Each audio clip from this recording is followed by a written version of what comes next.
An air hockey table. I'm getting my air hockey table and my foosball table. Why you look at my knee? Close it up.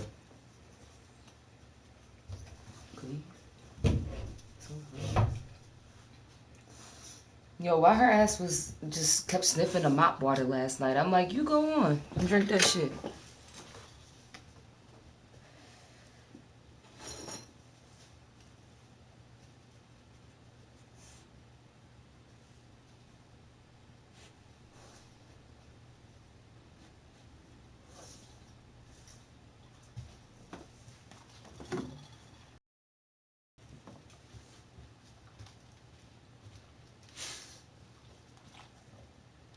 My brother's so whack for that. I called him right back and he did not answer.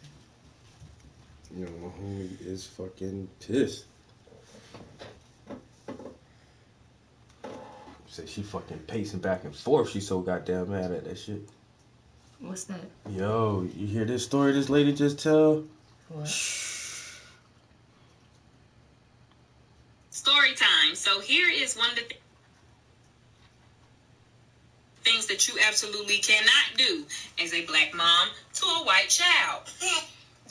You thought that was funny? She adopted him. That's her child. Okay, so one day Mommy. That's his mom. And he knows that's his mom. Okay. That was not in Target. Not right.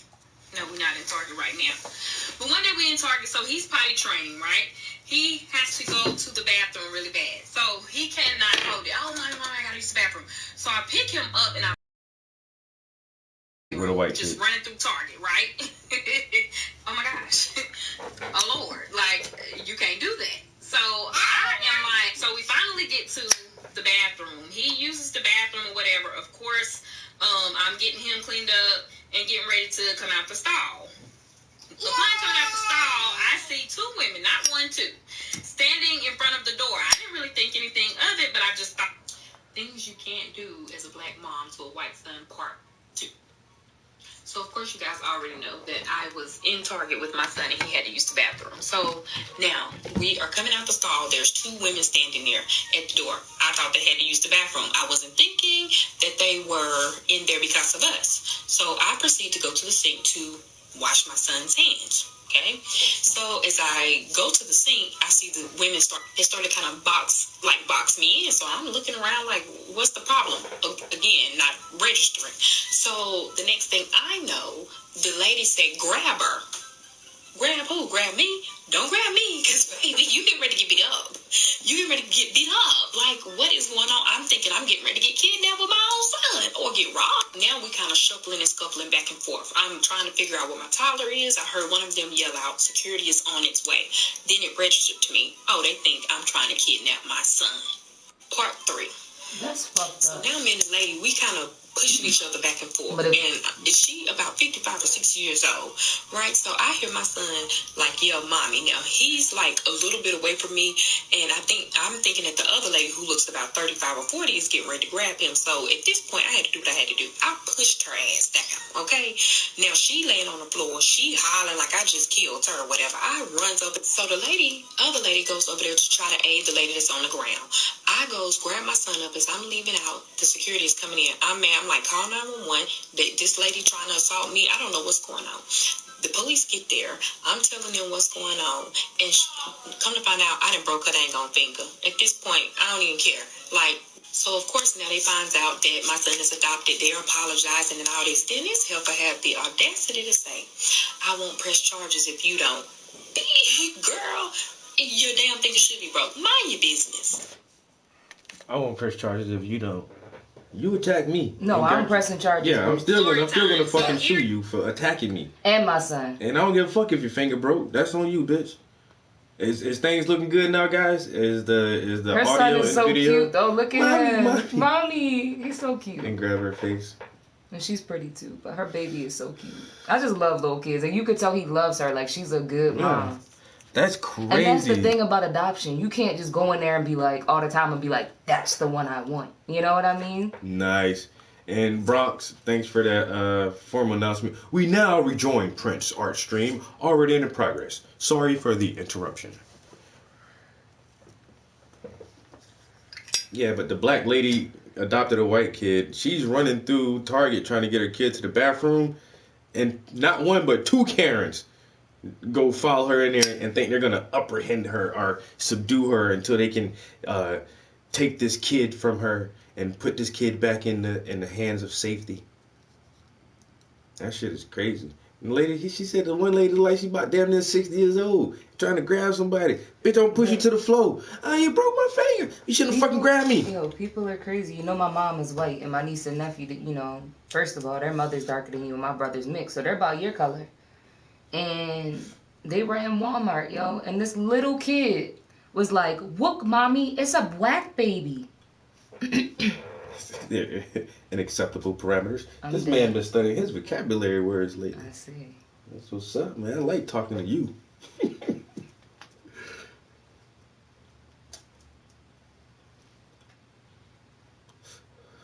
That's like that noise. That's like with me and Uncle Larry, like when I was younger, and I was still living in South Carolina, and Uncle Larry and Gene came down, and me and Uncle Larry went to the damn Walmart for. Cause they come for if they come, it's a family event or some shit. So either somebody thought that he adopted you, or that you were being kidnapped. He thought no. Somebody was like, "Yo, you alright, bro? You alright? You still what happened? Man, you about to go to jail? Like, go to jail? Like, no." He's like, "Oh man, I thought I saw you with the cops or something." Like, nigga, that's my uncle. Cause I'm walking with a white dude. But I'm going to jail or I'm getting arrested. Like, that's the thing. Your mother could be mixed. That's what I'm saying. Don't even know. Like, people just always assume shit, yo. Just assume. That shit crazy. Oh, what happened? What wrong? I thought you was about to get locked up. I saw you walking with that white dude. The white guy is my uncle. I'm not in any trouble. That's the thing about the dynamics. Like, look at the Kardashians and how brown they are to be mixed kids. At least some of them. Yeah. And they could be seen out with some white family and somebody be like, what the fuck? Or, you know? What up? True. But I hate that shit. More so when my mom goes out with the kids, it's just people just being racist. Like, how is a 2-3-year-old saying, look, it's a black baby? Like, they learn that shit at home. Yeah.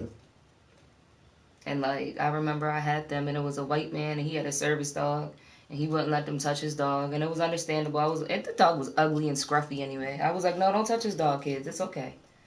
And then when we're walking out, he lets this white lady pet his dog, and I'm like, okay. Gotcha. Don't get your little nigga germs. It's cool. Don't touch his little dirty, rapey-ass dog anyway.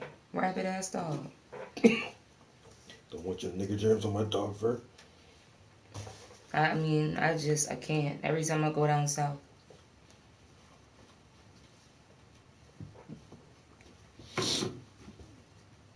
But then it's funny because on the East Coast, like, my brother's godson is a little boy named Lamar.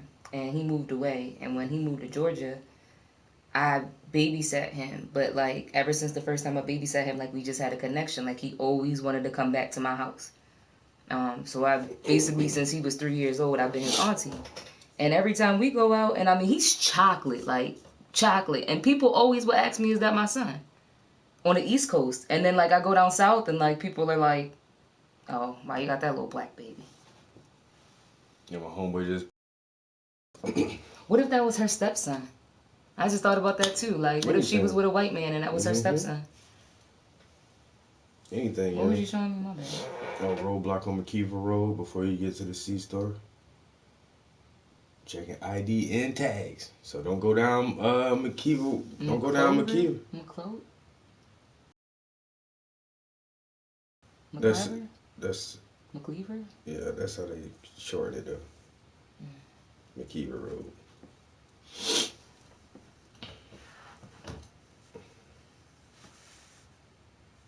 I want to take this and like make something out of it. Because this is the most comfortable fabric in the world. Yeah, you can make a shirt out of it. Or like a little top. Oh, like the one you're wearing? No, like much less fabric and more fitted. I know this is a grandma sweater, but these my pink clothes.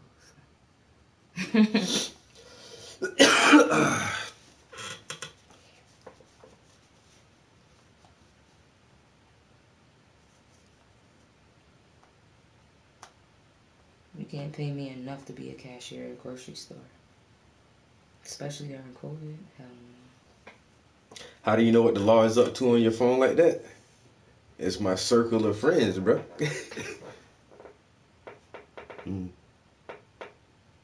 For how much? $25 an hour. So I wonder. It has to be at an old folks' home. I'll do it. You want to do what? The host a bingo game? Host and music bingo MC bingo for $25 an hour. I'll do it. Fuck that shit. Are you outgoing, energetic, and reliable? It's part-time. That's why they pay so much. Yo, can I get a B? Oh, bingo.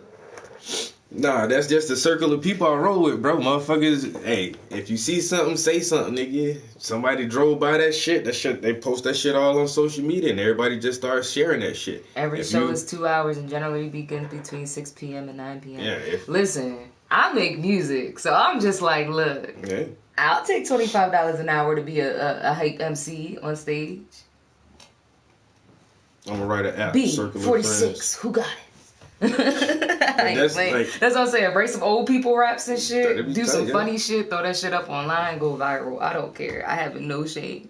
I'm really not gonna do this shit, but I think that shit is funny as hell. I've never seen a job like this. A trivia host and music bingo MC. Oh my god.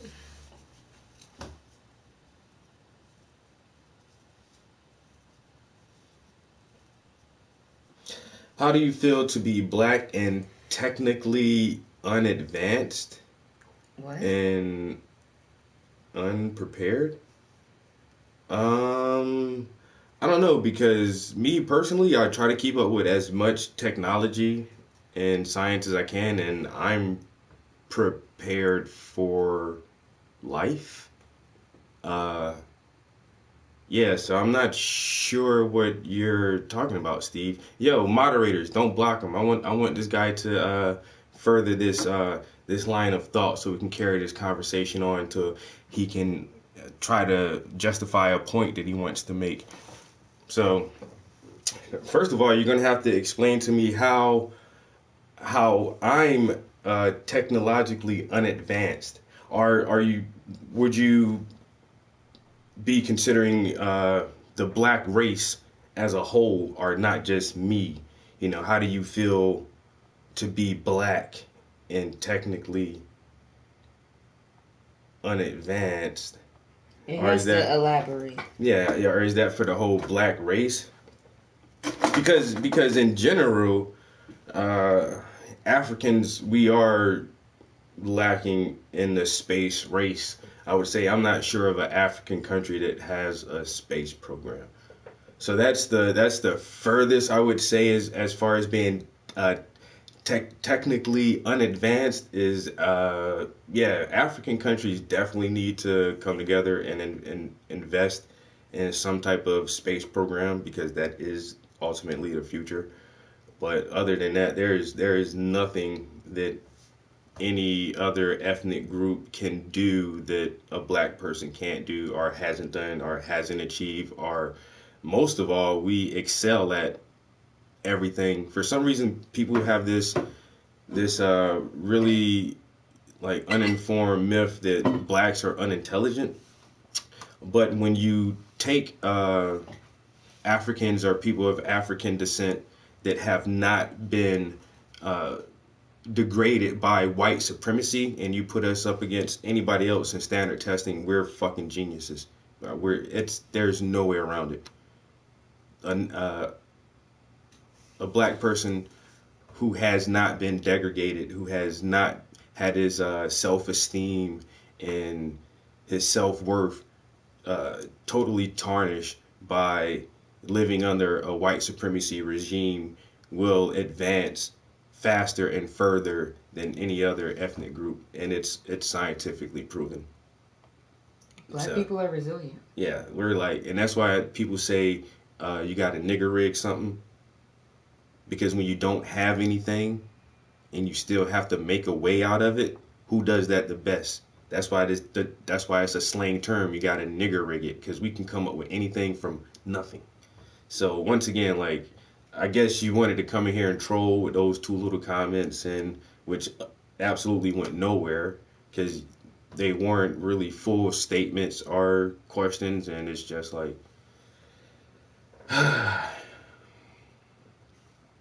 you have no arms on the dinner table.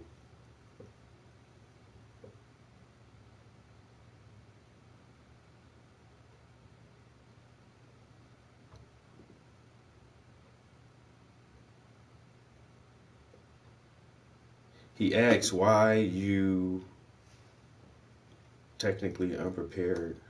And so I don't understand. Like, yeah, I'm on the internet. I'm using tech. Like I said, I'm using technology now, but I'm technically unprepared. And Boozy said you can't say that the original man is uneducated or lacking in any way. Yeah.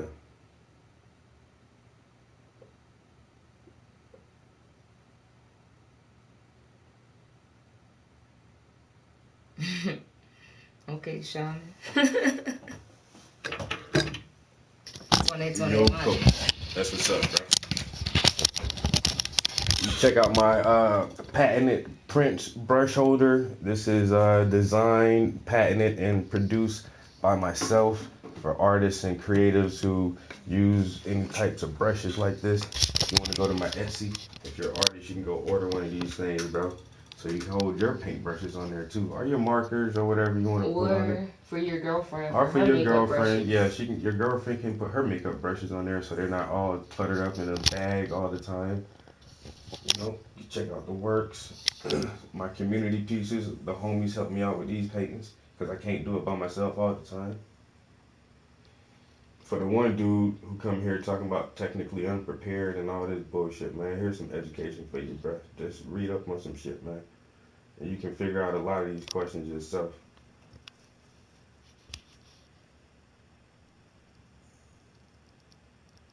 Oh yeah, appreciate it, bro. Currently working on this paint right here. It's a commission for a friend of mine.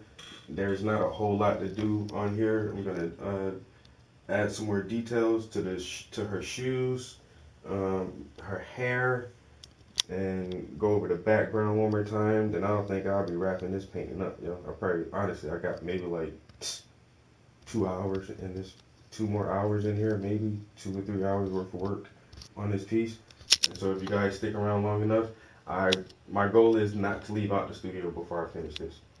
Like I said, I can get it done in just a couple hours, and I'll be putting my signature on here, take a picture of it, send it to the client, and essentially tell him, run my bread, nigga, run my bread. This painting done. I'm finished. Run me my money.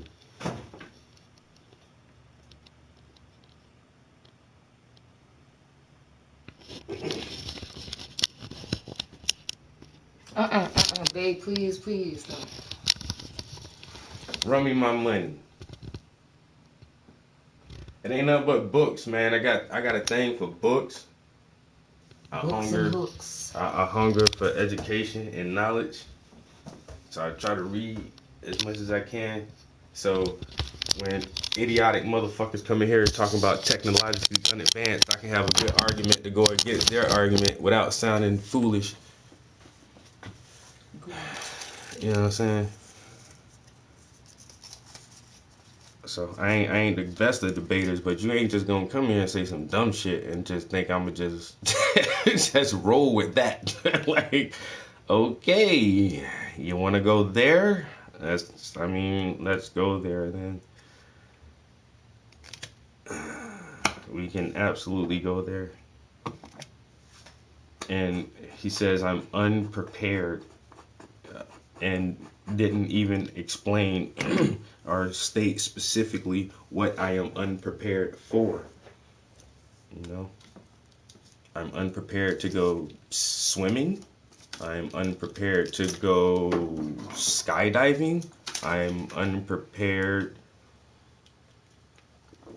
to apply for a new job. I'm unprepared to cook dinner. What am I unprepared for, bro? What am I unprepared for?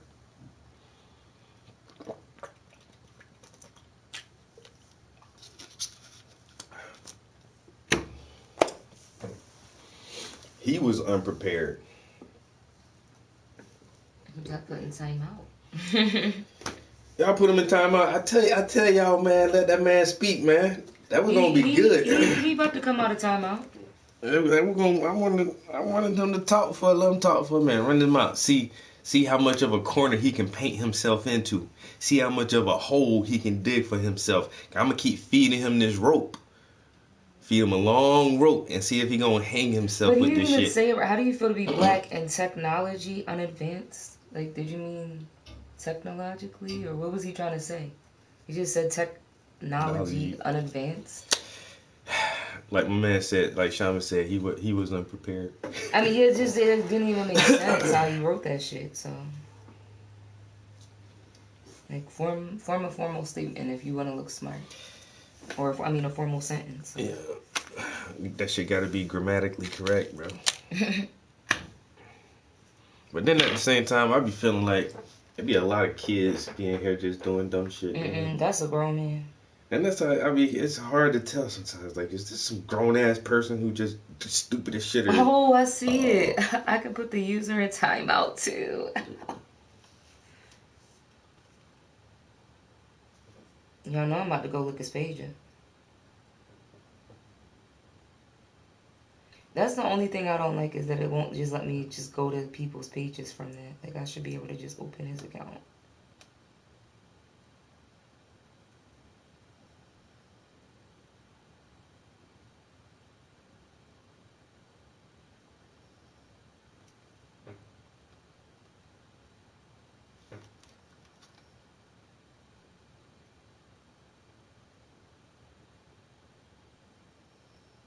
Ooh, hope it's not this Stephen Barker. Named and shamed. Baby P killer identities are revealed.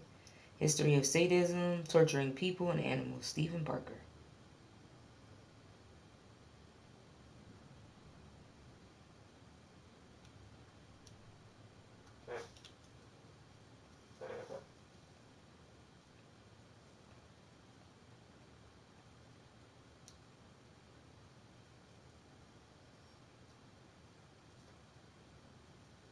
Of Mics and Men. Mics? Yeah. The Wu-Tang documentary. What's that on, Boozy? What you watch that on? That's Netflix, Hulu, Shazam. I don't know.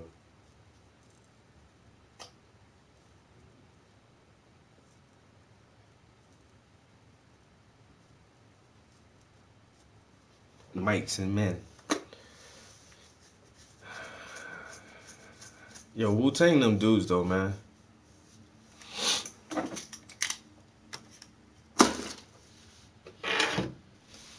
On Amazon Prime. And if you want to stay up to date on viral stories like these, please hit that subscribe button down below. Go ahead, I'll wait. You done? Thank you. A viral video has surfaced of an instructor berating a student for not responding as quickly as he felt appropriate. The student apologizes and notes they are hard of hearing. The Ventura College professor then talks over the student to tell them to email them to set up a discussion with the student and their counselor.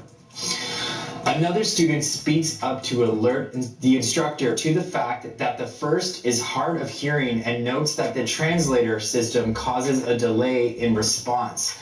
The professor states that it is just due to the student not paying attention and not due to the disability. The professor states that the delay is due to lack of trying, states that there is too much distraction causing slow responses. The professor tells the student to have their translator teach the whole class to them and dismisses concern with mocking whatever. What do you think of the teacher berating a hard of hearing student in a Zoom lesson? Sound off in the comments below, and don't forget to subscribe by hitting my face on the right hand side. Shit you in your face.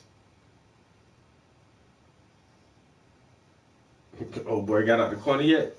What his name was? You trying to come back, bro? Stephen Barker. Steve, you trying to come back in here, man, and have a polite, gentlemanly conversation where you spell check and grammar check your sentences before you hit send?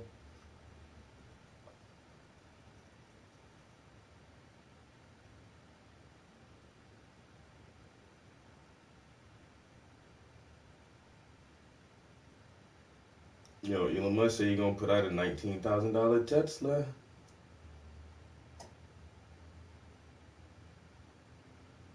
It's crazy. I'm gonna go grab one of those shits up, yo. Steven? Steven? You can come back in now. Sit down and raise your hand and I'll call on you.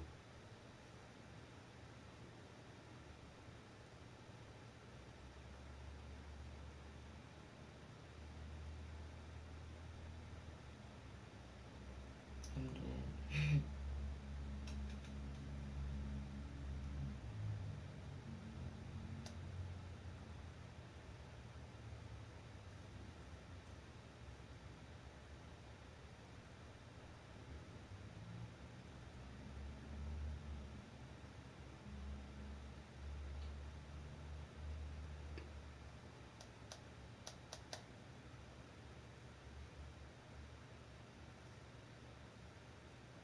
Big boy. Yo, he said not right now, but Planet Mars is bad news. we just put rover Perseverance on the surface of Mars, so we're going to be getting a lot of Mars information. China is sending something to Mars. China has something on the moon. Like I said, that's the only place that African countries are lacking behind. We got to get a fucking space program because these crackers gonna fuck this planet up, and then they're gonna leave, and we're gonna be stuck here. Like, yo, we gotta build some rockets and spaceships too, nigga. You know what I'm saying? We gotta be able to get off this planet when they try to fuck this shit up, yo. But yeah, he said not immediately with the 2021 models, but he says in the next 3 or 4 years, 2023, 24, or 2025 at the latest. You know what I'm saying? Tesla's like, yo, we're gonna be able to manufacture a family sedan electric car for less than $20,000. And that's why I say this guy is single-handedly changing the automotive industry as a whole. Since Tesla has entered the game, every other car company has had to step up their autonomous AI driving algorithms, their battery power storage, their charging capabilities, hybrid cars, and full electric cars. Like Ford had to make a full electric Mustang because people realize we're at the end of the gas age. This shit is coming to an end. We're going to be over fossil fuels, and for transportation, electric is going to be the way to go. And Tesla has made everybody step their fucking game up. Everybody has to step their game up. And even though everybody has, nobody can still touch Tesla or surpass Tesla because that's all they do. They started off as an electric car company, and they have generated more data and information for their autonomous driving algorithms simply because they have more cars on the road relaying more data than anyone else. And in the next couple of years, they're just, like I say, they're going to be able to fucking give you a car for like $19,000, $20,000. A fully autonomous fucking electric car.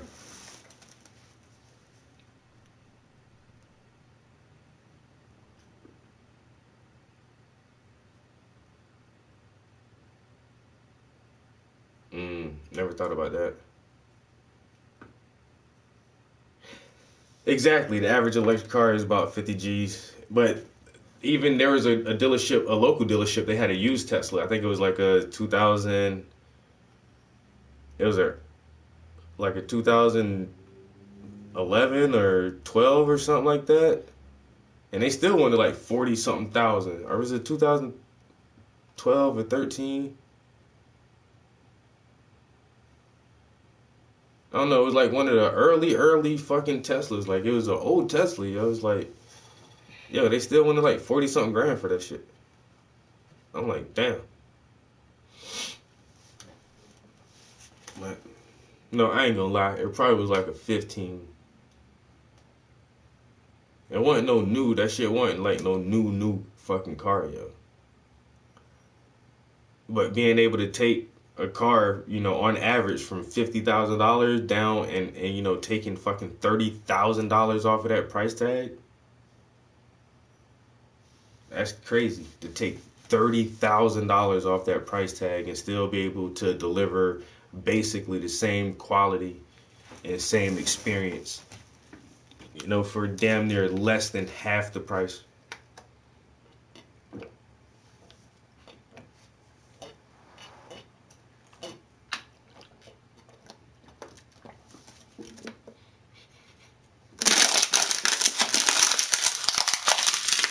That's why I need to just go ahead and buy like 2-3 shares of Tesla, man. Just go ahead and do that shit, man. Because once they start putting out they semi trucks, they 18 wheelers and all that shit, bro, yeah, it's gonna be a fucking wrap, yo. I said Elon Musk's about to change the whole goddamn car game. I think this is the troll. I've been looking at the channels. The people don't know I do good research. They keep changing their picture. And I went in with the name to look for the picture that he had when he commented it, and you just can't find it at all under any channel. So this one keeps changing, and there's nothing there. So I'm like, that's probably he just made a channel just to troll people. Yeah. But he has 66 subscribers, so he probably has 66 fake accounts that he's subscribed from. Oh my god. Because you can tell when people have legit channels, you know what I mean? Yeah, that's what I said. Ford had to make a completely electric Mustang just to compete with Tesla. For people who want a full electric car, like you have to, every car company has to offer that now. I want a fully electric car. Oh, well, we have this model or we have this model, and they have to do it. Ford had to do a full electric Mustang. They had to.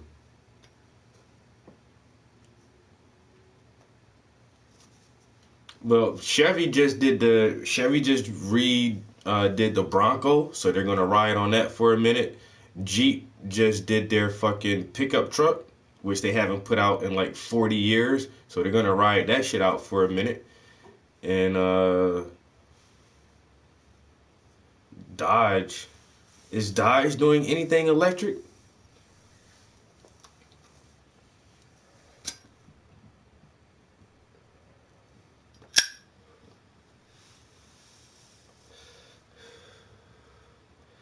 And really, Ford don't even fuck with cars no more. Ford, they're not making the Taurus anymore, and they're not making that the 500. They're not making that no more.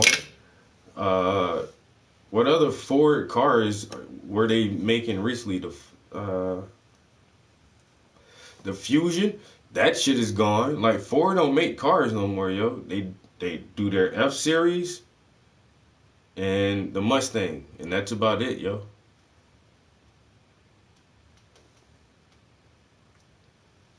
Facebook be bugging.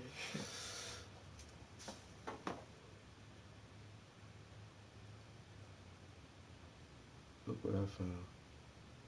It's one of those little videos. I was like, your account is hacked. What the hell?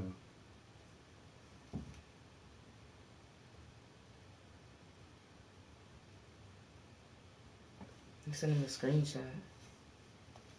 Because every time somebody sends that, they be like, don't click on it, because apparently then your account will start doing them. So he probably clicked on that shit. I ain't clicking on that shit. Your account is hacked.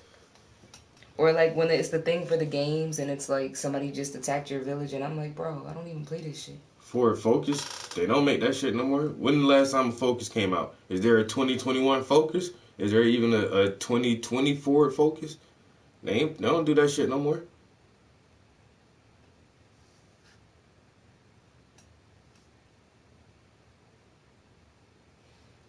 Yo, peace, bro.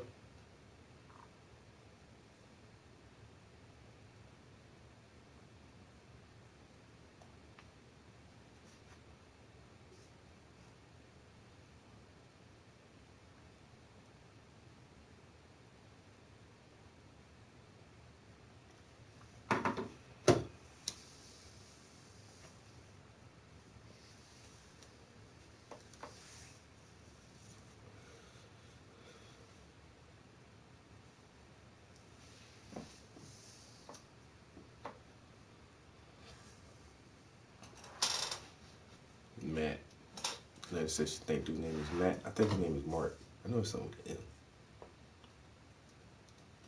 M. I think you realize all those days.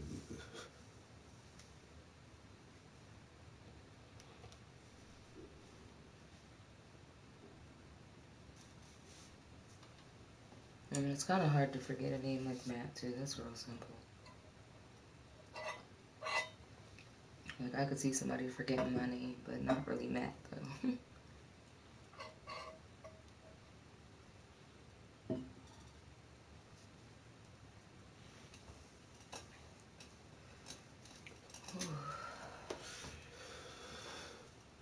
about to go do that last load of laundry.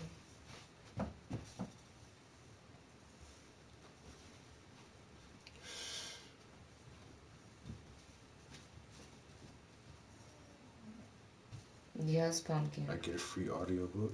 What's wrong? That's cool. I wish she was just stretching. You ready to get out the smoke, ain't it? Or you want Travis to love on you? No. She went to mama. Tell him why he do you like that. Come here. Come on. Why he do you like that? What? You sad? Tell him. Tell him he stank. Ooh! She can look at you and say, no attitude.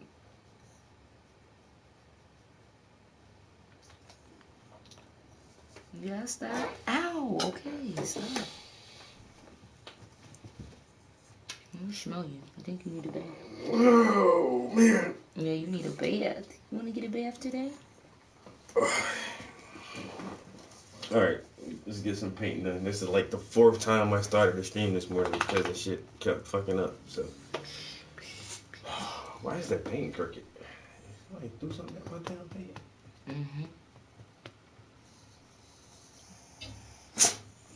Alright.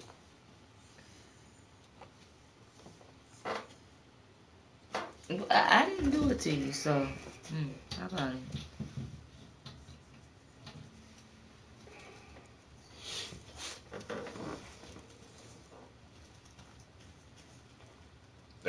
It seems worldwide, bro. When you look up Ford's lineup, bro, they ain't really put out no new cars in a couple years. And I don't know, it seems like they're just focusing on their trucks. Their car sales are down. That 500 was a fucked up car, and the Fusion was a fucked up car, and they lost on them 2 cars. Thank you. I say the Focus was a okay car, and their biggest seller for cars is the Mustang. You know what I'm saying? And the Mustang has a good history, and I don't know, it has a good reputation, but their other cars aren't really known for shit, yo. Who brags about owning a Ford Taurus? An old person? That's what I'm saying. Like, man, I mean, I had a Ford Taurus. I had a 4-door Ford Taurus. I wrote that in a rap one time. There's something with the 4-door Ford Taurus. Pull over with the Ford. My first car was a Saturn, and that car got me everywhere. Yo, Rizzo, what up?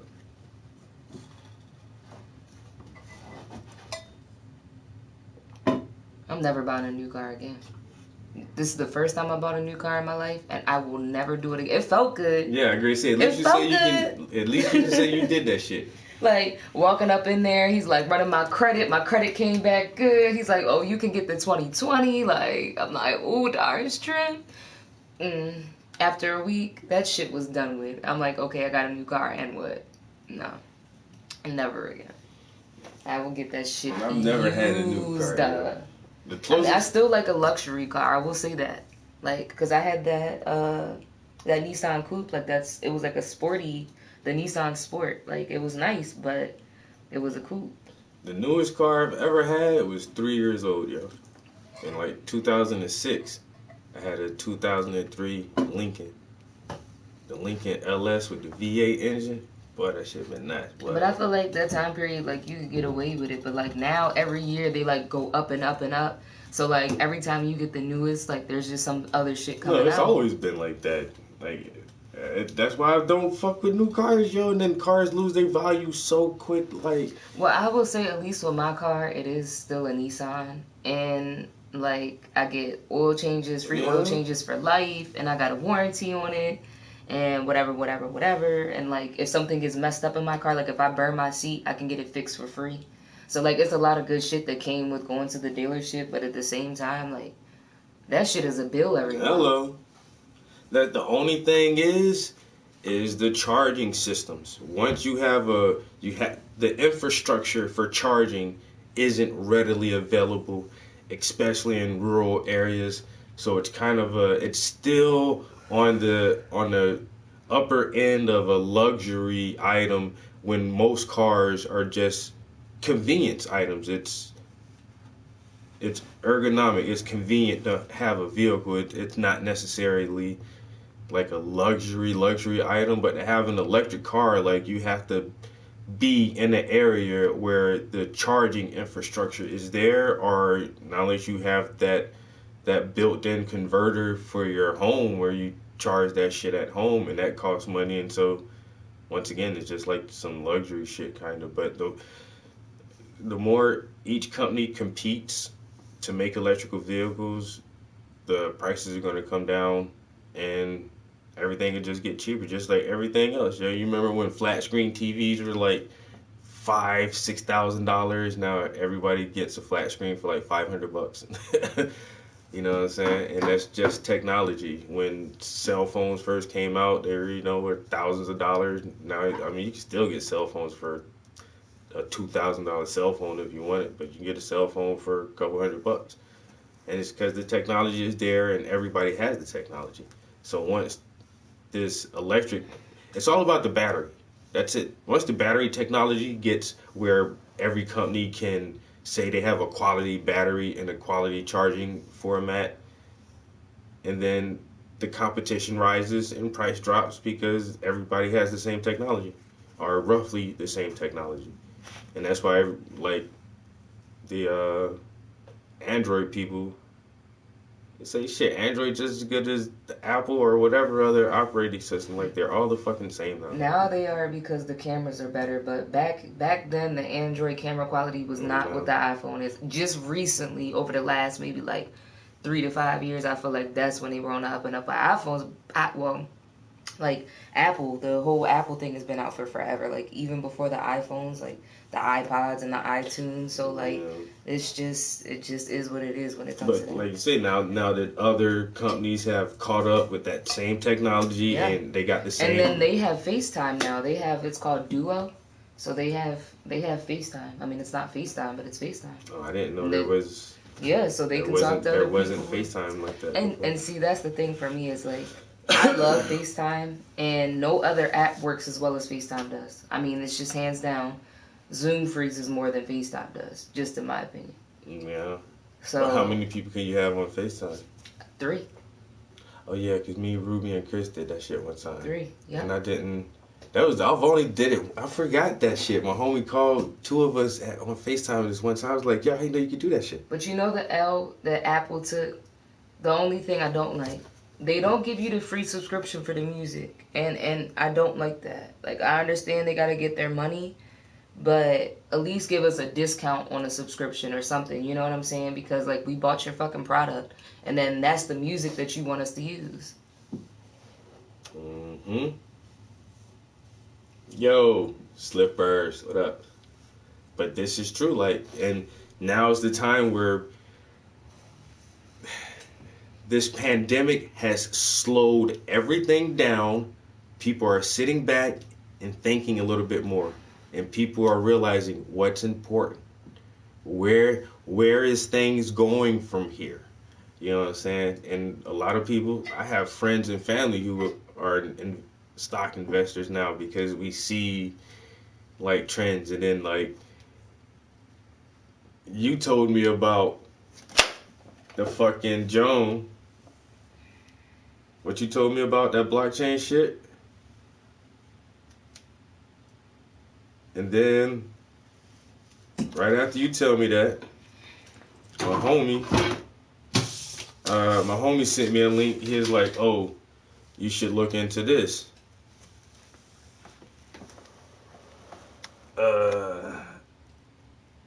Wait a minute, you can't see that. Yeah, I can see. But Purple Queen's Connection. Oh, Purple Queen's Collection by Gamertic. Friday evening drop is now live, and all this is blockchain art, yo. And so now more than one person has told me about this.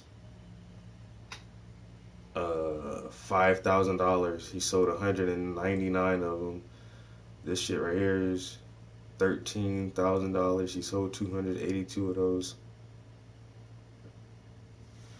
Can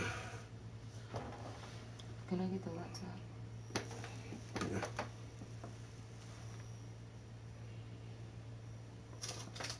Wait a minute. I did want to hear this real quick.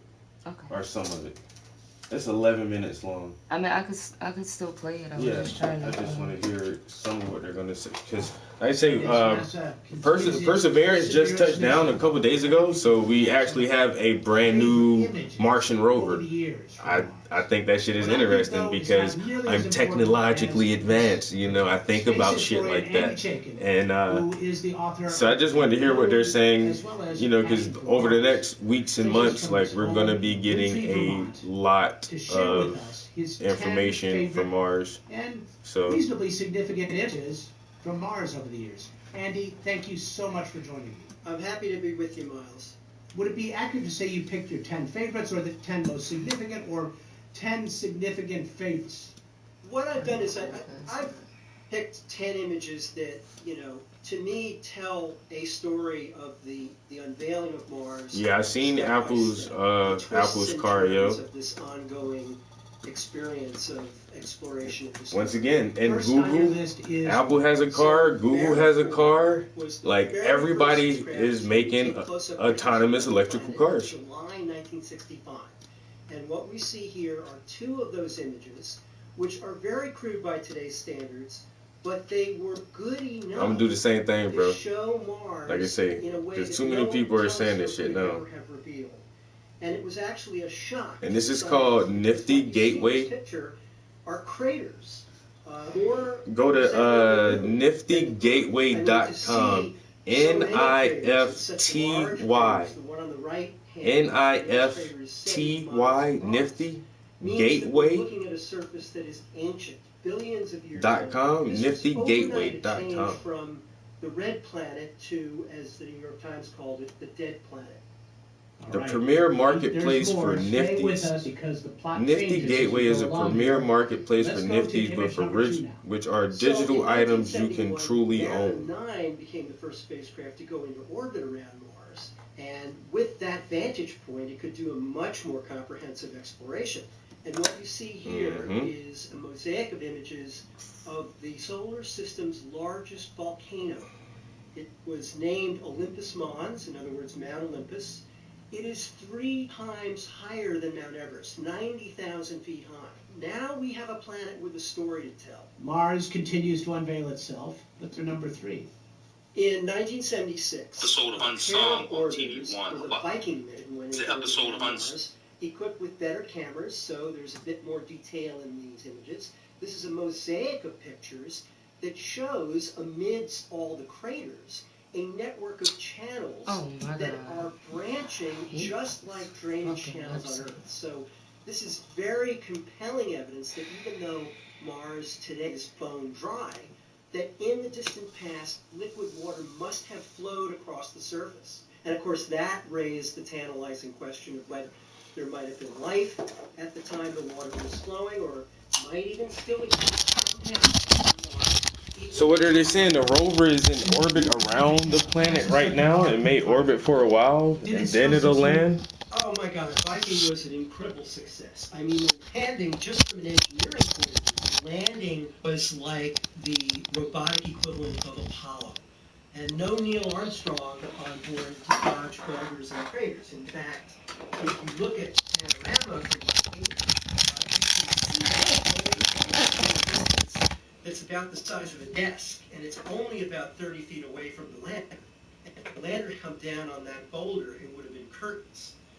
So that was just blind luck. What you see in this image is that Mars is covered with a layer of iron oxide, in other words, rust, that gives Mars its reddish color. The red planet really is red.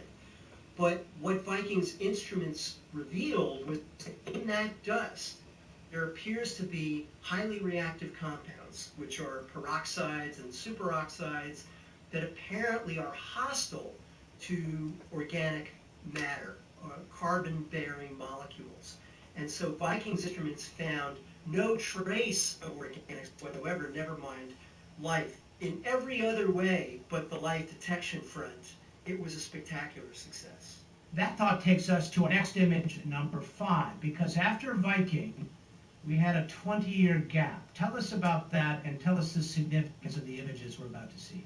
Well, you know, there was so much expectation on Viking that when it didn't find evidence of life, or at least conclusive evidence of life, it put kind of a big chill on Mars exploration for quite a while. So, you know, yeah, we had to wait more than 20 years until the next Mars landing.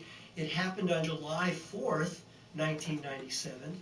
This was a mission called Pathfinder. Oh, my bad, guys. I'm messaging somebody real quick. Kind of landing system that used high-tech. So. Of course, the star of the mission was Let's, a little microwave what I said I was gonna do. Sojourner. Honestly, I think her shoes may be wet or for what I want to do with it. So I'm just go over the background real quick. Let's do this real fast. Do this part real fast. Pathfinder marks the beginning. I'm gonna have to clean off this palette. There's so much paint on here though. Damn.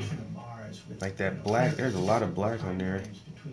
No more 20-year gaps. Let's talk about. And that red is still good. I'm gonna waste all this shit. But I think all I really did was use the one color. Well, I'm gonna use the black anyway to go over that. And then I need. I need. Was it this color? Flesh tint, maybe, and a little bit of white, and we'll just do it like that. So 3 colors for the background. Hand-shaped features, these sort of finger-like projections, are fossil river deltas that have been observed in sedimentary rock. It's a smoking gun for the fact that water was flowing across Mars, not sporadically, not just. Yeah, but they're almost absolutely sure that Mars had rivers and oceans one time. Yeah, and they're just. And from what we know is like, if there's water, there's a high probability that there can be life. There have been life living in such a river delta in the distant past. Mm-hmm. Let's go back down into the next rover era. Image number 7 from Opportunity.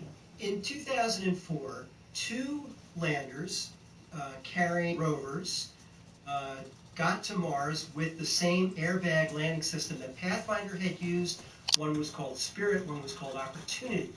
I remember those. Opportunity had the good fortune to roll on its airbags into a 60-foot diameter crater where there were exposed layers of sedimentary rock. And it nosed up to these layers with its microscopic imager. So in this picture, we're seeing an area that's just an inch across. And what we're seeing here are layers that are formed from mineral salts. These salts were produced that are formed from mineral salts. These salts were produced as seawater evaporated, and the little round pillar. Yo, Mars looks crazy as fuck, yo. Sphere. It's nicknamed Blueberry, and there are thousands upon thousands of them all over the landing site. And Mars just, I don't know. Will we ever live there though? What do you guys think? Will we like truly ever like live on Mars? Here was ground truth for the existence of an ancient, long dried up Martian sea. All right, let's go to image number 8. So, Opportunity's twin, the rover Spirit, it spent about a year climbing up the side of a hill that's about as tall as the Statue of Liberty. So we're not talking about alpine ascents here. What do you say, 2 weeks, 3 weeks? It was a big Like deal. 2, really. And during that climb, I think I've been on this. This is my looked third down week on or the surrounding third plains, I mean, No. I think it was your third week since you had it, but kind I of mean, reeling obviously their you way gotta take across time the in between to let surface. So stuff dry. even So in like this actively very, very working, thin atmosphere, you can have these whirlwinds. you really And gotta the get interesting that quick. story for Spirit And you had other was stuff that going on. as it spent more and more time on Mars, its solar panels had gotten very, very dusty and had dropped significantly in Yeah, and then they power had the output. mysterious But one day, panel the cleaning mission event. controllers saw that the power had come back up to normal. And they realized that one of these dust devils had gone right over the rover and cleaned the solar panels. All right, as Or long so as you we're, say. we're talking about weather, which takes us They to said this that next somebody image, was already number on 9. Mars then. So They this already is sent an another astronaut there. image that was taken during Like I said, there was a storm that came and got so much dust on the fucking solar panels that the rover wouldn't operate. And then, like you say, just a little while later, it starts operating again because the solar panels are all cleaned off. And they said, well, how'd that happen? Oh, it must have been a dust bunny or dust devil blew over it and wiped the sand off. It's like, no. And when Some weird shit. It wiped all the sand off, like completely wiped it off, like somebody. It looked like somebody cleaned that shit, yo. And so the result is And it was that called the mysterious cleaning event or something. It was another big conspiracy theory saying, oh, they already got astronauts on Mars because there is no way that those solar panels could get that clean by themselves. And I was all up on that shit. I'm like, yeah.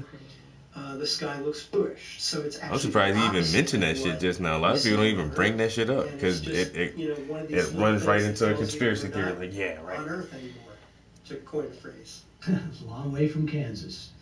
All right, and which takes us to number 10. We've limited it to 10, so tell us what is number 10 on our list.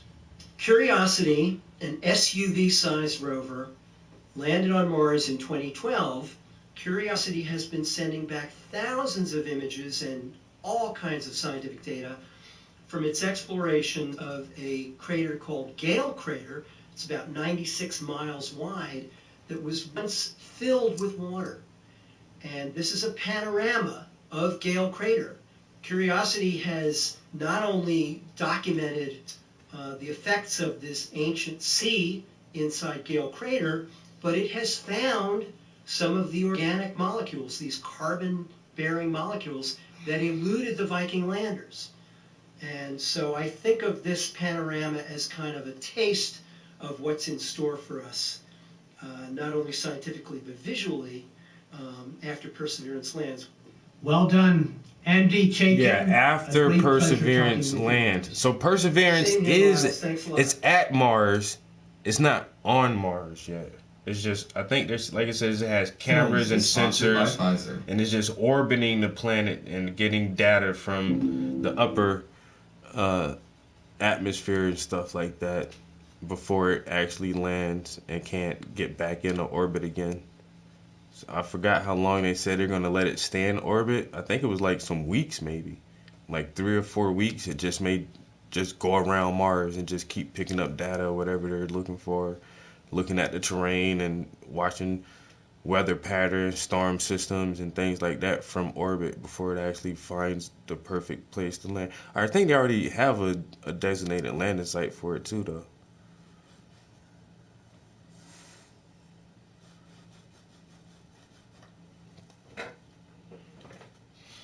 I think there's going to be a battle to colonize Mars, though, with China. China's not fucking playing, yo.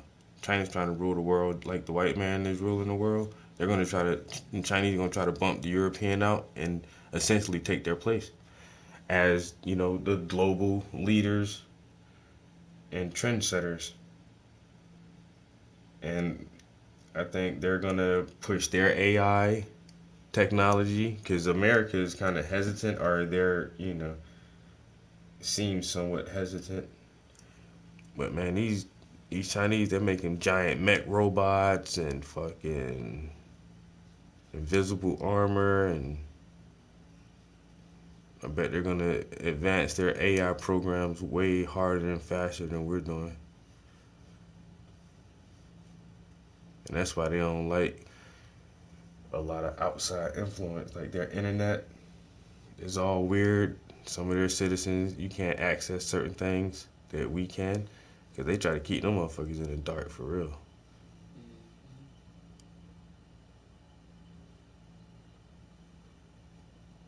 And then that also helps keep the rest of the world in the dark about what they doing, about what the government does over there.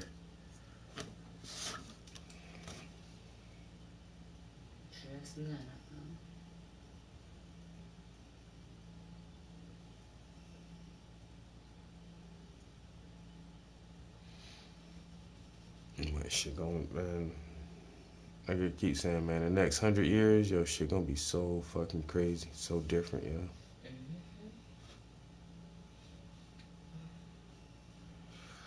It's crazy how much, we're quote unquote advancing. Like, we are advancing, but we're also moving like hella backwards.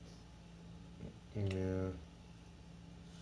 I think, I don't know, maybe like the ancient civilizations and why they just seem to stop all of a sudden, and we don't really know like how they got so advanced, how they were able to build all this stuff.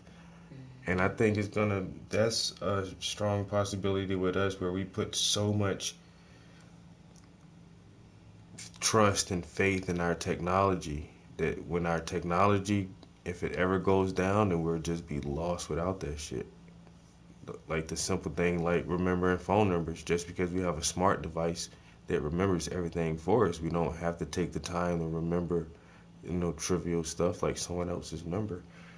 But then if our system goes down, like, and we put all of our information in a digital form instead of like trying to retain and memorize this information, then we'll be lost, yo. And then everything will get forgotten, and then we'll have to start all back over.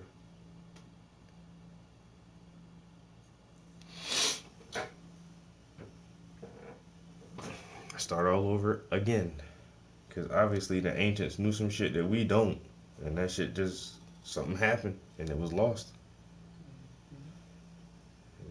And we still have yet to figure that shit out. It's like people keep hypothesizing that the pyramids were some type of power generator.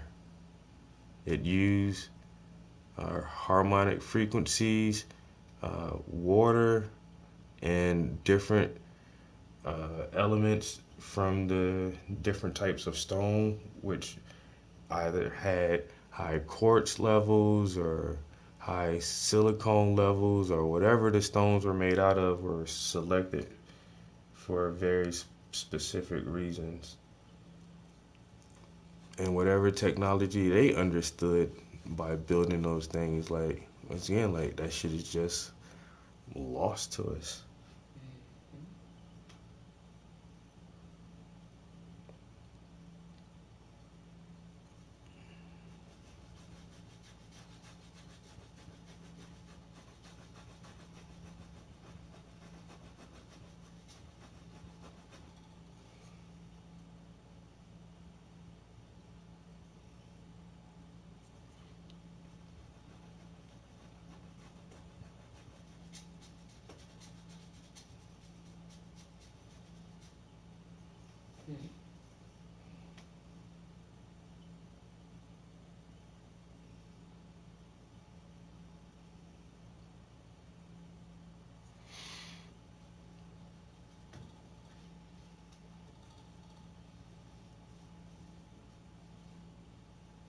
No, man.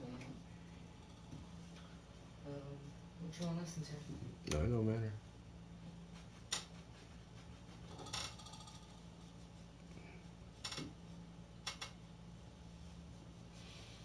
Alright. I went shopping this morning. Got them fucking beef franks and them buns. Grilling hot dogs today. Fuck that. Yeah, and I hope we don't cook super late either, because I can't wait to eat that shit. We've been talking about that shit since yesterday. I definitely am over chicken. I'm not even a really big tomato person, but I even got a tomato. I was shocked. Put a little slice of tomato in there, some lettuce. Burger time today, bitches. Really bad. All of my exclusive content not featured here on my channel. Log on to my website at I'mJustHereToMakeYouThink.com/films. Yeah, I'm just here to make you think. How to create your own content. Oh, I almost clicked on that too. I seen that in the lineup. Yeah, I saw that and was like, good title.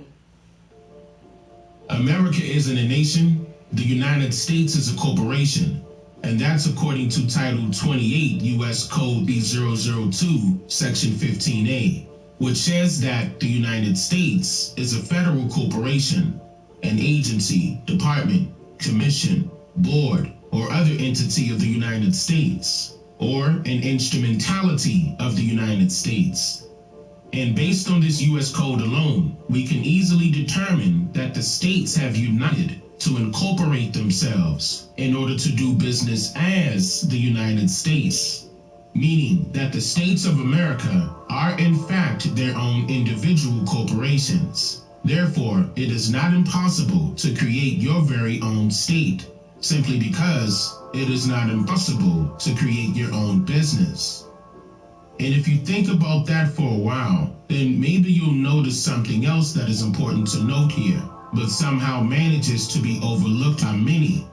Each corporation that has ever been formulated, whether past or present, has one or more owners. Because if they didn't, then the corporation would not exist otherwise. And since all 51 states of America are in fact their own individual corporations, then each of these states individually have owners, or someone in ownership of the title to the land or territory now commonly referred to as states, countries, or cities throughout Turtle Island. I'm sure many of you didn't really look at it that way. So allow me to explain. Yeah, who owns the land now, or the territory this is also great of for Mississippi? genealogy purposes concerning records of information to have in your possession of ownership. William Penn Millions of the indigenous Niji got the were Pennsylvania landowners from his and father. He sharecroppers just gave him the that land. So formerly now worked who on owns farms, Pennsylvania or technically? They could have been masters in other fields, like business ownership and architecture, landscaping, shipbuilding, carpentry, or even train conducting or bricklaying, just to name a few things. But what's very important to note here is how prosperous the Niji were as capitalists during the 19th century, because this gets overlooked by our very own people due to how they were taught and compulsory educated by indoctrinating curriculums embedded with political collusion under the color of law. And based on records held by the National Archives on how many acres of land was owned by the Niji during this time period, we can easily determine where the solution resides when it comes to fixing many commonly known problems that we face as a people here in America today. What took place for our people to mysteriously become the tenants when they were originally the landowners? When it comes to laws of the lands, the use of the word tenant represented various meanings at law. Most of you are familiar with the word tenant referring to a person that rents a place or piece of land. And according to the 1828 Webster's English Language Dictionary, the word tenant is defined as a person holding land or other real estate under another, either by grant, lease, or at will. One who has the occupation or temporary possession of lands or tenements whose title is in another. Like if you were to lease a car or mortgage a house or even buy music online. However, you don't really own these particular properties that you purchased or rather borrowed. But there's also another side of the word tenant that is not commonly known that exposes the answer to the question I asked earlier. A tenant can also be the owner of their property or estate, simply because a tenant can own and occupy a property or estate they own. Or another example is when the original owner of a property or estate is leasing the property out to tenants, but then the owner dies, and the property then becomes possessions of the tenants, occupying the estate under the color of law. For example, a person can own property by purchasing it in full. However, the state or estate in which the property resides in is the title holder of the land, meaning that the owner of the estate or estate also owns everything within its specified boundaries, not excluding any personal or real property owned by another person or company residing within that same location. Now, to get a better understanding of this uncommonly known usage of word tenant, one must be cognizant of the use of the word estate in this sense. Listen closely. According to the 6th edition of the Black's Law Dictionary of 1891, the word estate is defined as, quote, the degree, quantity, nature, and extent of interest which a person has in real and personal property. An estate in lands, tenements, and hereditaments signifies interest as the tenant has therein. End quote.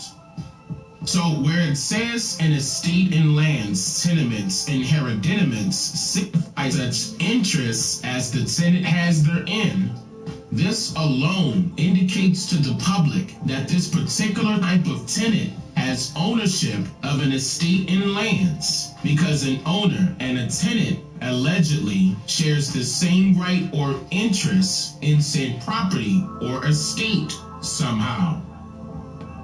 The definition reads on and says, quote, the condition of circumstance in which the owner stands with regard to his property. In this sense, estate is commonly used in conveyances in connection with the words right, title, and interest, and is in a great degree synonymous with all of them. End quote. So, in other words, the word interest was another way of saying the word right. So when you read the definition of estate again, you'll see how the tables were turned to allow the tenants to become the landlords in this sense, which also reveals how a tenant does not need to reside in the state or estate they own, exposing why the letter A was dropped from the USA, because those who own the titles or rights or interests of the states don't live here to begin with. The resolution for your team: stop over meeting. Use Asana for better team collaboration and say goodbye to unnecessary calendar invites. Get started for free today at asana.com. That's ASANA. And as simple as creating a business is, one can also create their own counties, dividing up large estates by jurisdictional law and order, using surnames or rather nicknames to distinguish between which corporations or businesses have rights or what they call interests in the said territories abroad. Mind you, that all of this was occurring prior to the circulation of federal notes in the 1900s. In the 6th edition of the Black's Law Dictionary, the word county is defined as the largest territorial division for local government in state. Its powers and importance vary from state to state and as well within the given state. In certain New England states, it exists mainly for judicial administration. In Louisiana, the equivalent unit is called a parish. Counties are held in some jurisdictions to be municipal corporations and are sometimes said to be involuntary municipal corporations. Other cases, seeking to distinguish between the two, hold that counties are agencies or political subdivisions of the state for governmental purposes, and not, like municipal corporations, incorporations of the inhabitants of specified regions for purposes of local government. counties are also said to be merely quasi-corporations, end quote. So now, the word quasi means, quote, as if, or almost as it were. So quasi-corporations are simply put wannabes, or entities that appear to be something that they are not. So if any county of any state is a quasi-corporation, then what does that make the state? The exact same thing. Because again, a state or estate is merely nothing more than property of a said corporation. But who gave that corporation the right or interest in that said property in the first place? How can foreign corporations unanimously become owners of this sovereign land that was for sale to begin with? Now, what I'm about to state next is very essential when considering information that's available now to answer these questions I just proposed to you. Each corporation has their own president, vice president, treasurer, board of trustees, and other executive positions of authoritarian entitlement. And this also reflects the operational bodies of each state government in America. The estate or state is divided into sectional counties that are controlled or rather managed by a county, which is in Old English law, quote, the most eminent dignity of a subject before the conquest. So this county subject, or person rather, is very important to note here, because in feudal law, a conquest is, quote, well, just talk to my translator then. Purchase. Any method of acquiring the ownership of an estate other than by descent. Terrible teacher. Also, an estate acquired otherwise than by inheritance. So the county oversaw the acquisition of land to be handed over from somebody. County is a quasi company. I never thought about it like that. Land to the state. And I never realized, like, yeah, why do some people call it a parish, or some states call it a parish, and some states call it a county? It reveals that it is an international law that is the, quote, acquisition of the sovereignty of a country by force of arms, exercised by an independent power, which reduces the vanquished to the submission of its empire, to conquer a territory or nation by means of force. This means that a county is nothing more than a state governor in charge of overseeing the fraudulent acquisition of this land by the force of foreign use. And here's what I mean by that. The legal definition of the word use is, quote, a confidence reposed in another who was made tenant of the land, or terra tenant, that he would dispose of the land according to the intention of the sestuke use, or him to whose use it was granted, and suffer him to take the profits. Side note, sestuke is an old French word for a beneficiary of trust or a beneficiary of use.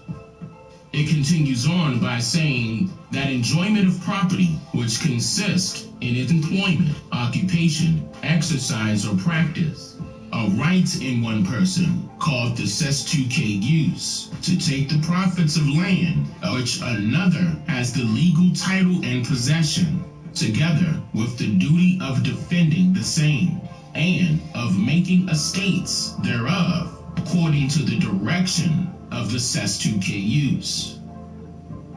And the legal definition of use continues on and says, uses and trusts are not so much different things as different aspects of the same subject.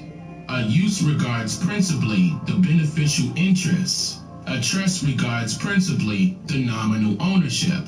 The usage of the two terms is, however, widely different. The word use is employed to denote either an estate vested since the statute of uses and by force of that statute, or to denote such an estate created before the statute as had it been created since, would have become a legal estate by force of the statute. The word trust is employed since that statute to denote the relation between the party invested with the legal estate, whether by force of that statute or independently of it, and the party beneficially entitled, who has hitherto been said to have the equitable estate. End quote. So, in other words, the complexity of the confiscation of our lands was not due to just wars alone, and people suffering from being relocated to other parts of the land and even other continents of the world. Now you see that it gets a lot deeper than that. Earlier, I mentioned in the legal definition of the word county that, quote, in Louisiana, the equivalent unit is called a parish. A parish in the Christian church is a small administrative district, typically having its own church and a priest or pastor. So if a parish is equivalent to a county, then obviously it is a corporation doing business as a church.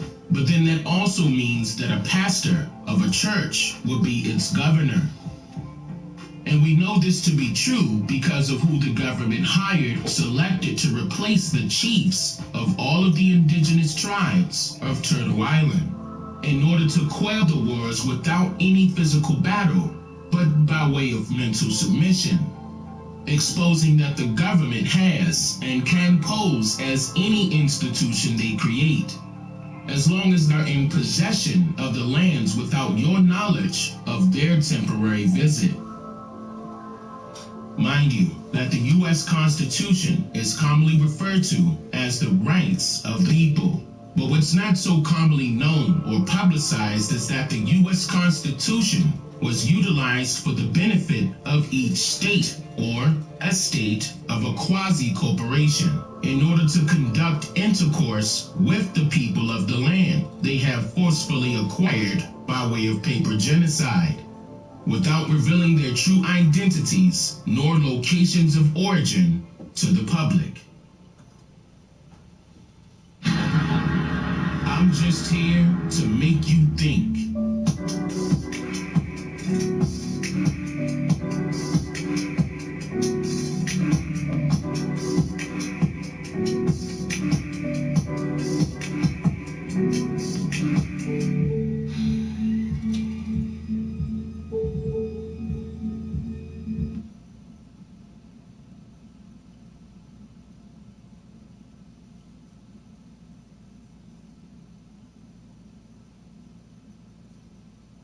The perfect gift for the friend who's been getting a little too comfortable during quarantine, Manscaped, and their new performance package. Starting off with the star of the show, the updated Lawnmower 3.0 trim. With a 7,000 RPM blade combined with that built-in light, their skin-safe ceramic blades help reduce the chances of nicking yourself. When you're done, it's waterproof too, making it one of the easiest trimmers to maintain. Oh, it also includes a dedicated charging dock that uses USB. You've also got deodorant for your balls. Then for the time... Log on to patreon.com/Dane Calloway or paypal.me/Dane Calloway to support me, my channel, and my content. Any amount is much appreciated, and I humbly thank you.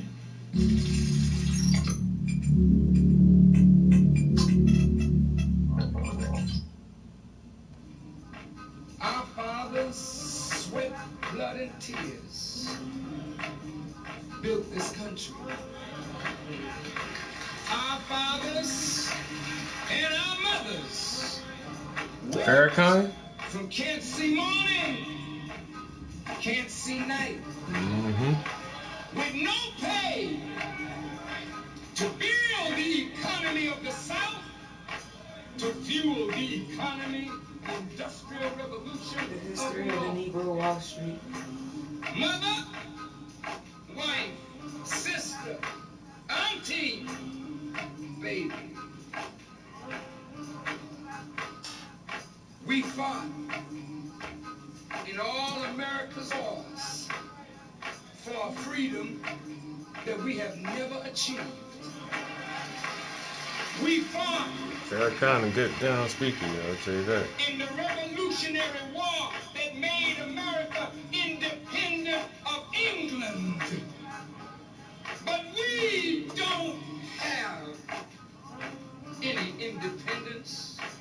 ourselves.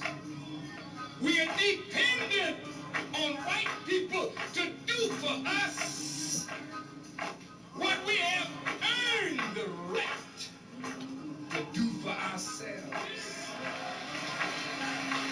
We fought in the Spanish-American War. We fought in the War of 1812.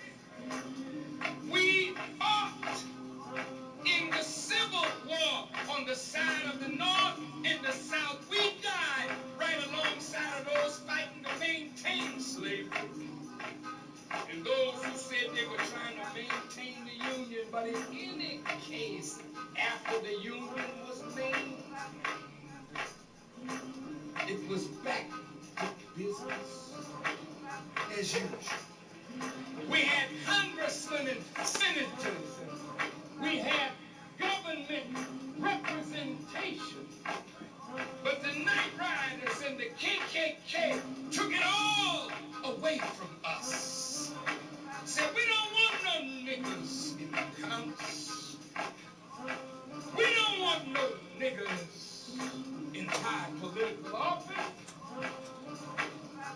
So they killed us. They hung us. They burned us.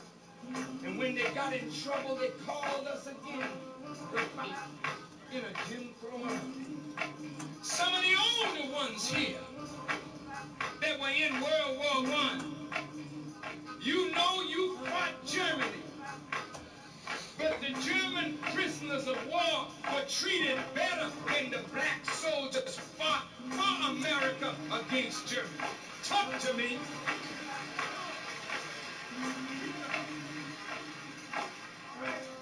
Hitler rose again. World War II. Black men died at Pearl Harbor. Black men died in Guadalcanal, in the Solomon Islands, in the Philippines, at Iwo Jima. Black men died in North Africa fighting the Germans. Black men died at Anzio Beach, at Palermo, at Naples, to free Rome, to free Paris, to free Europe. Damn it! We died to build America. And America has rebuilt Germany and Japan. And the nigger is still suffering and dying in the streets of America. I got a lot of fire. I ain't even no Muslim. That shit got me ready to go out. God damn it.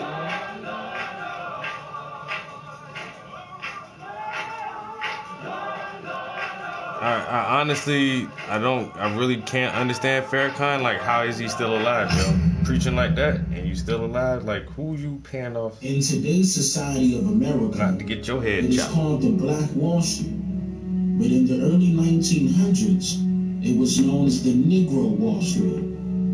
This nickname was given to the street called Greenwood Avenue of North Tulsa, Oklahoma. Due to complex of segregation, copper-colored people, or rather Aborigines of America, were forced to shop, spin, and live inside of a 35-block radius only.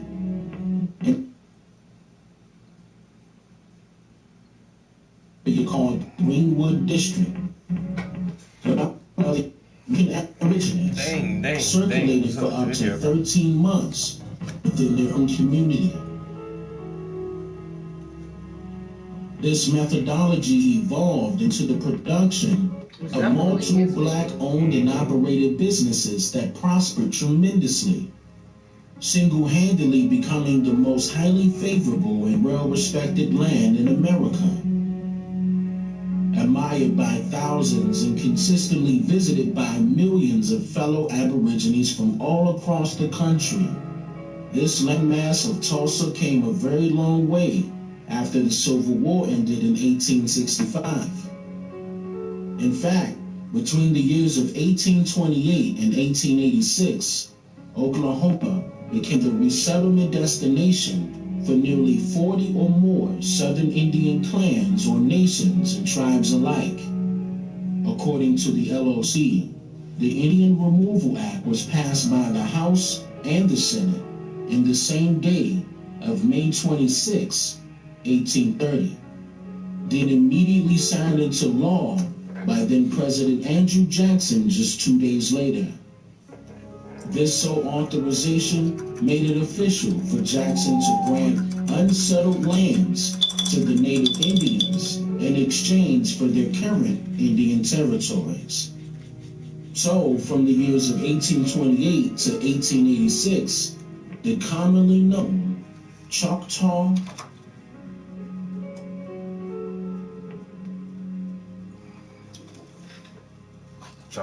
and Chickasaw. Oh.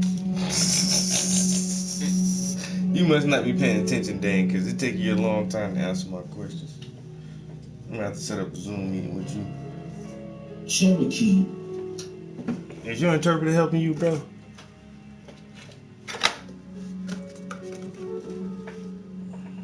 Seminole.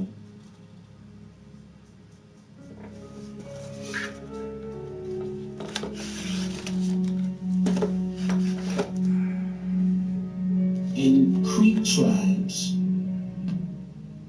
The Seminoles were black, yeah.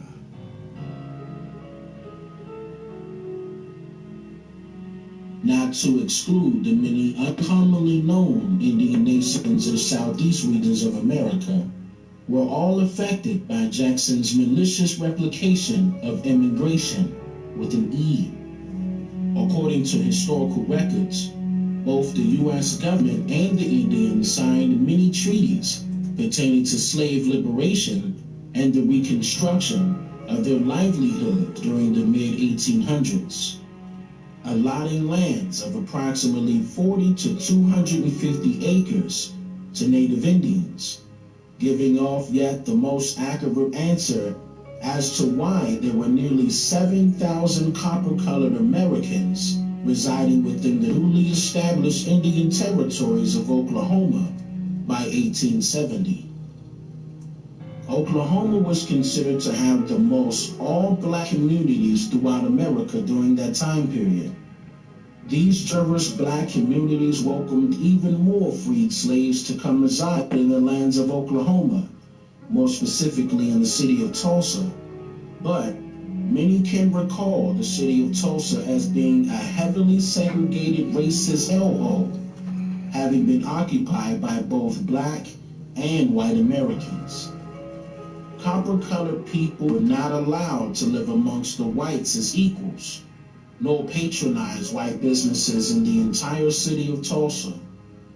But that did not stop the Aborigines from flourishing on their own. Red Fork is documented as the small southwest town of Tulsa for having discovered oil and single-handedly booming the city of Tulsa. This happened shortly after most of the violent Indian rebellion subsided and the Indians were forced to cede the majority of their Indian territories in Oklahoma to thousands of white non-Indian citizens that were allowed to be identified as Indians under the color of law. In one of my previous videos called The Untold Truth about the $5 Indians, I stated that the U.S. government created a separate freedmen's list specifically designed to rule out all copper-colored Indians from receiving any newly established benefits and land allotments. Now, shortly after that, the U.S. government listed all full-blooded indigenous Aborigines of America as black or colored as their classification of race documented inside of the 1900 census, while simultaneously, white U.S. citizens were allowed to become identified as Indians by merely paying the Dawes Roll Commission a whopping total of just $5 for each white adult and child to be listed on the Dawes Roll. From the late 1880s to April 1st of 1902, public notices were passed around detailing that other, quote, claimants can legally make their cases for freedmen enrollment. This motion single-handedly allowed all white citizens the rights to legally cede the Indian lands of America, reparations, plus the optimized benefits having been set in stone by way of many previous U.S. and Indian treaties. Multiple public schools and all other industrialized institutions are keeping this open secret in the dark for obvious reasons. Service Electric. There were two Caucasoid physicians that were credited with the discovery of the oil in Red Fork.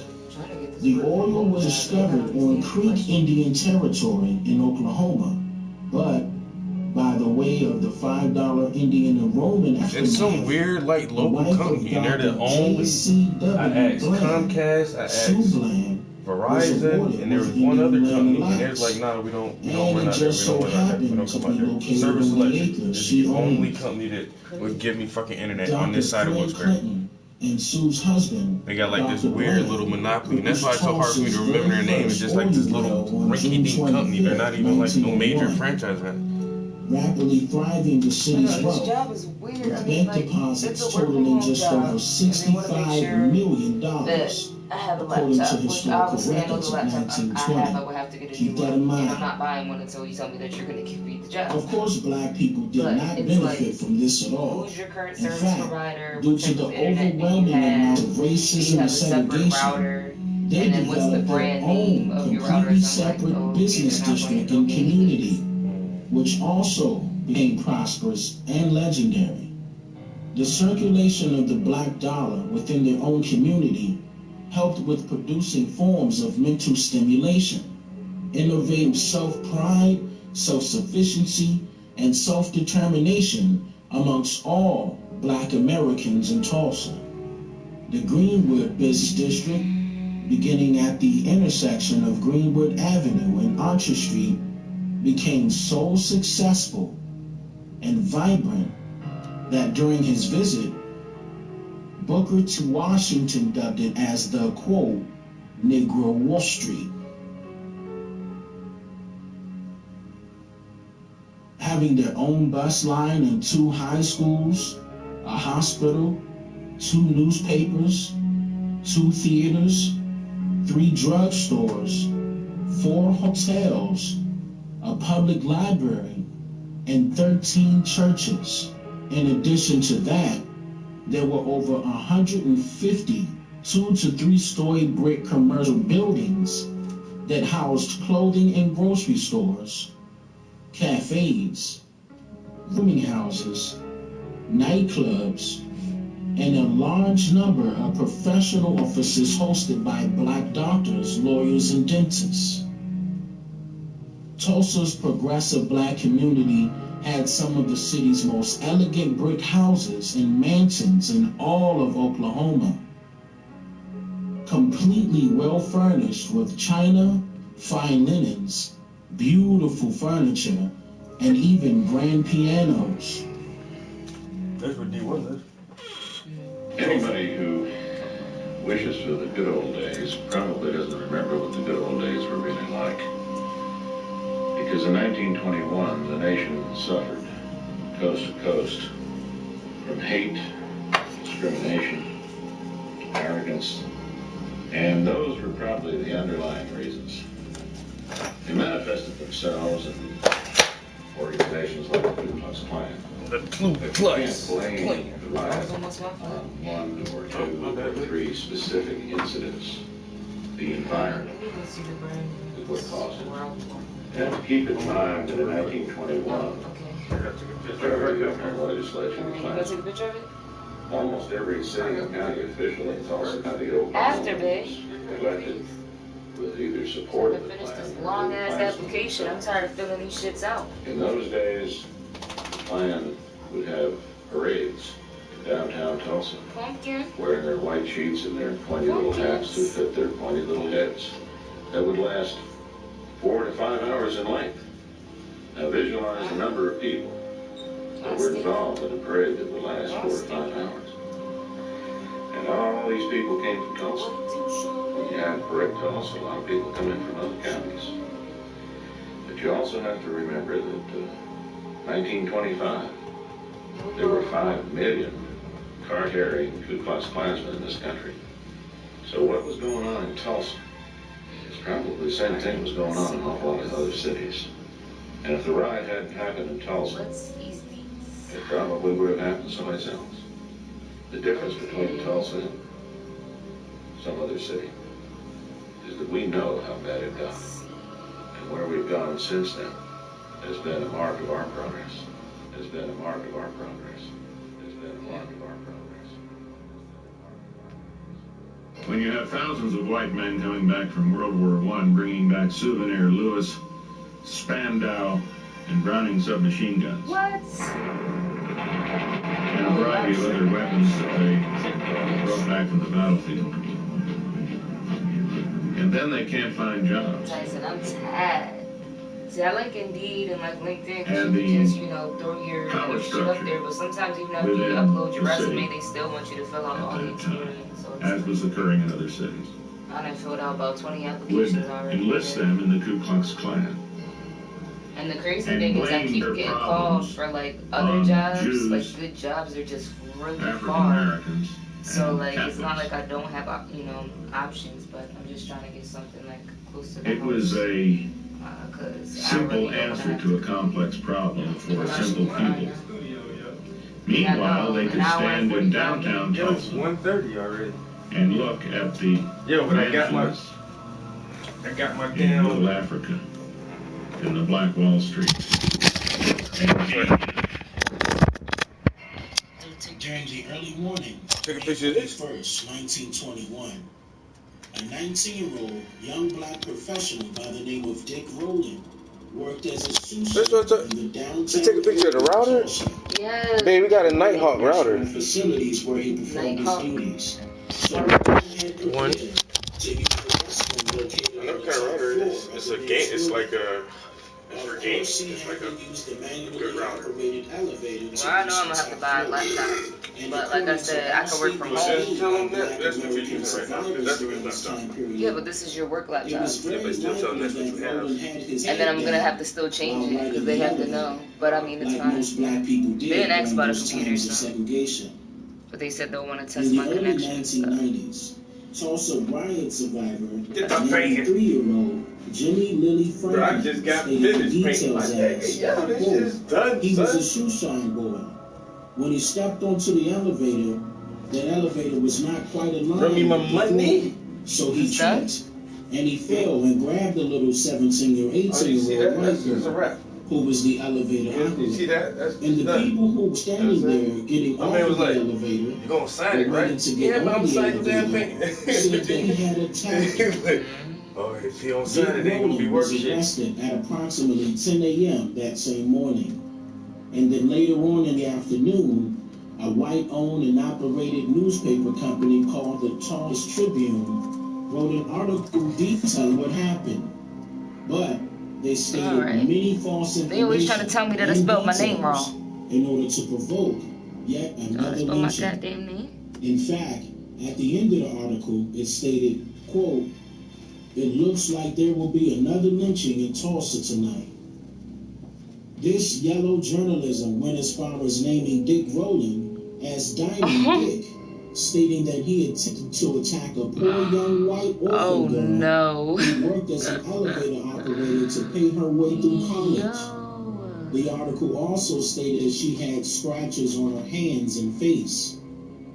The official background of this young girl did come out to the public after further investigation, confirming that she had no scratches anywhere on her body and she was in fact not an orphan.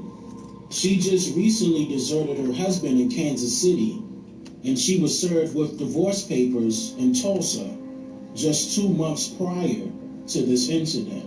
But unfortunately, this news was released too late. The Tulsa Tribune newspaper company played a major role in the hundreds of lynchings of black people in the city of Tulsa and all across Oklahoma. It was the main go-to source for local and national news during that time period.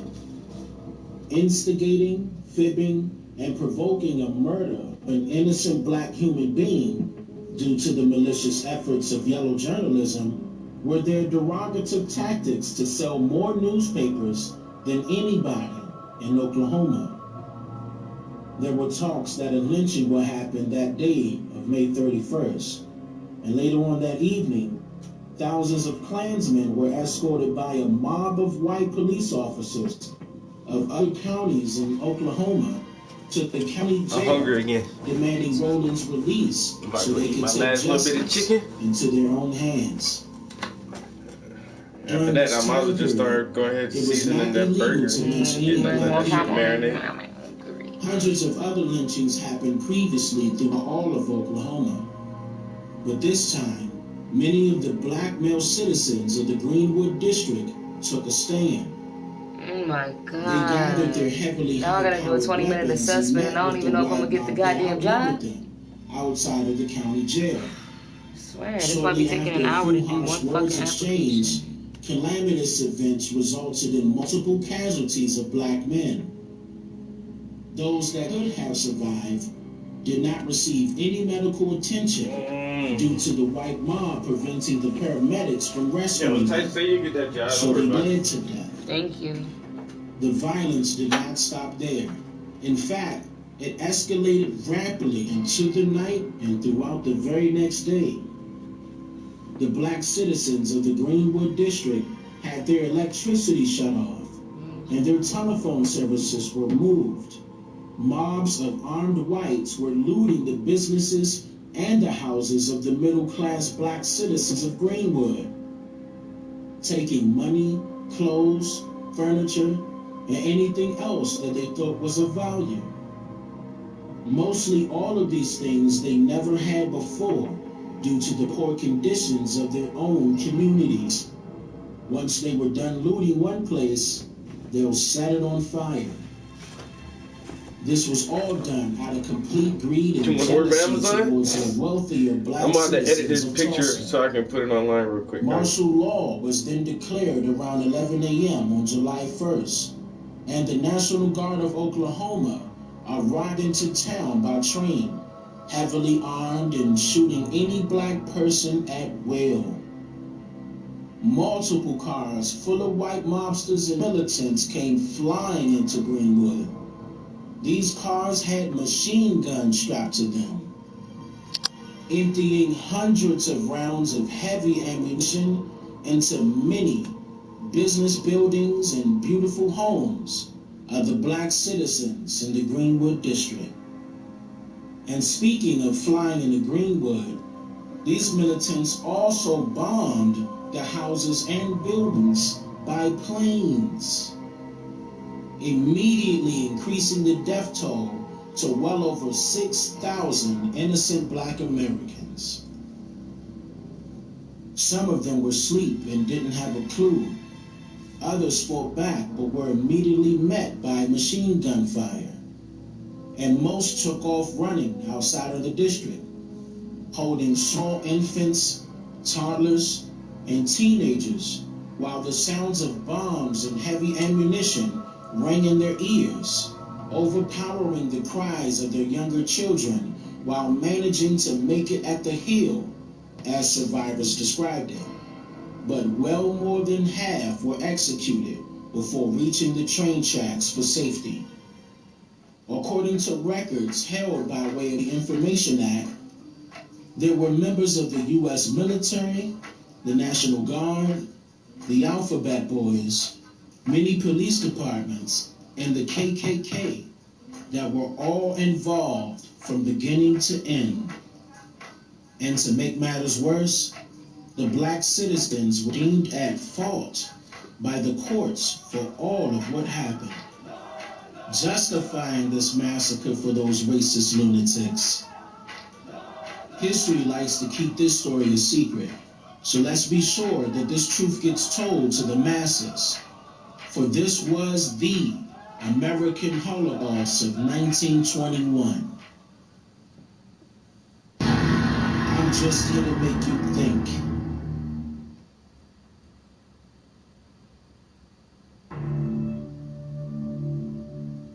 HBO. I love Netflix. So let's look at the statistics. The 13. Oh my goodness, I'm halfway there. She almost done, yo. I mean, I did the application on that, but now I'm halfway through the assessment. It said it was going to take me 20 minutes. It's not going to take that long. Unless there's a part 2. Now you get done and you're like, just answer these 30 questions. Oh, here's 20 more.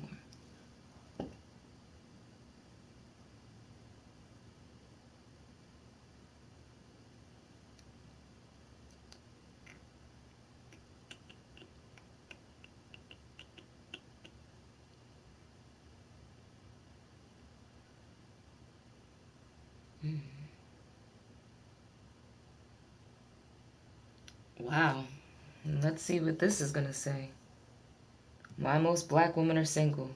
Because I'm already triggered about the title. I'm like, well, what the fuck you about to say? What you about to say, motherfucker? Because I'm ready. Fire his ass up. I don't like that title now.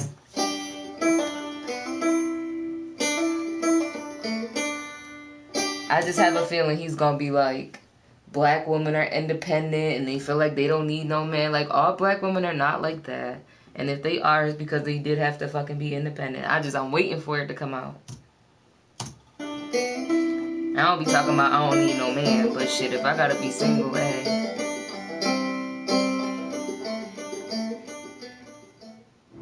Welcome to another episode of Slave Sermon. Slave Sermon. Ladies, I actually like him too. I'm gonna give him a chance. Program have made a list of the perfect guy.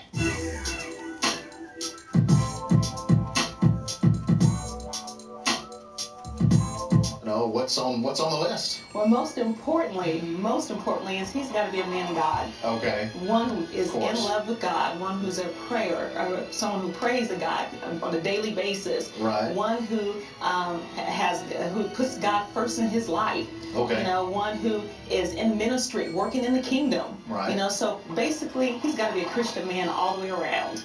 How do you tell someone you're up above 30? Mm-hmm. Okay? Mm-hmm. And Mr. Right still hadn't come on. Mm-hmm.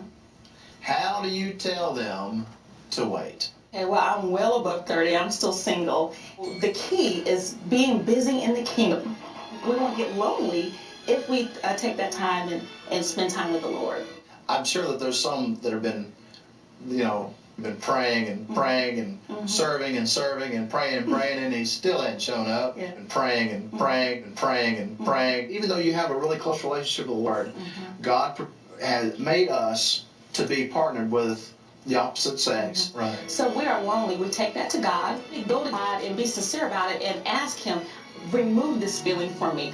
You know what? That loneliness can be filled with God. God, remove the loneliness and fill it with your love. How in the world do you, can you successfully talk to a teenager, female teenager, about waiting for the man or the young man that God's called them to be with? I really take them back to the Word of God. No one owns us but the Lord. The Lord is, he's the one that created us, made us, and we report to him. Well, we begin to get pressured into having sex and things like that, and those are things that God doesn't want us to get involved in. You're single, you're Christian, and you're looking for a meaningful relationship. As a youth pastor, a mother has come to you and say, I don't know what... You're single, you're Christian, and you need a relationship. My daughter's out of control. Can you help me? What do you say to a mother? Prayer is very key as well. Sure. And to the Word of God. Do I want to work for Amazon? Hell no, I don't work for Amazon. That money good? But they be trying to slave folk and shit. And they can't take the hair off my head either, because I ain't gonna pass. Wait me to get you together with that person. I know what you need. You don't know what you need. We don't really know what we need. Right. We know what we desire, but God really knows what we need. You're fighting an uphill battle. How would you speak to a teenage girl? Maybe we have a teenage girl who's watching tonight, and she's going through this situation. How would you speak to her to encourage her to wait and to be patient How would you do that? Well, let them know that God loves them. What is that fireproof formula? Gain that close relationship with God, having that prayer time with God. Hey, as long as you follow what the Word says, and you're gonna be okay. And when time's right, it'll happen. No matter if you're 50 or you're 25. Yeah, I'm still single. You're following this fireproof formula. I'm still single. And the dude presents himself to you. You're looking at your list. Check, check, check, check. Everything checked out. And then God says no. What do you do then? Run! Run and run fast! And you say run. Well, for some folks, you could do that. But for us normal people, Mr. Right, Mrs. Right, right there in front of you, and you're running, but they follow you. Pray and say, God, remove this person from my life. I believe in prayer. Yep.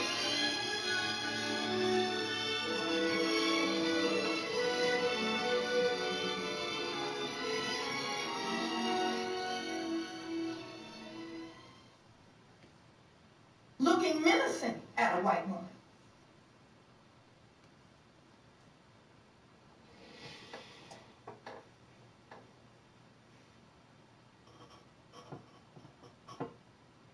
Alright, so I got it posted there, I got it posted there, I got it posted there.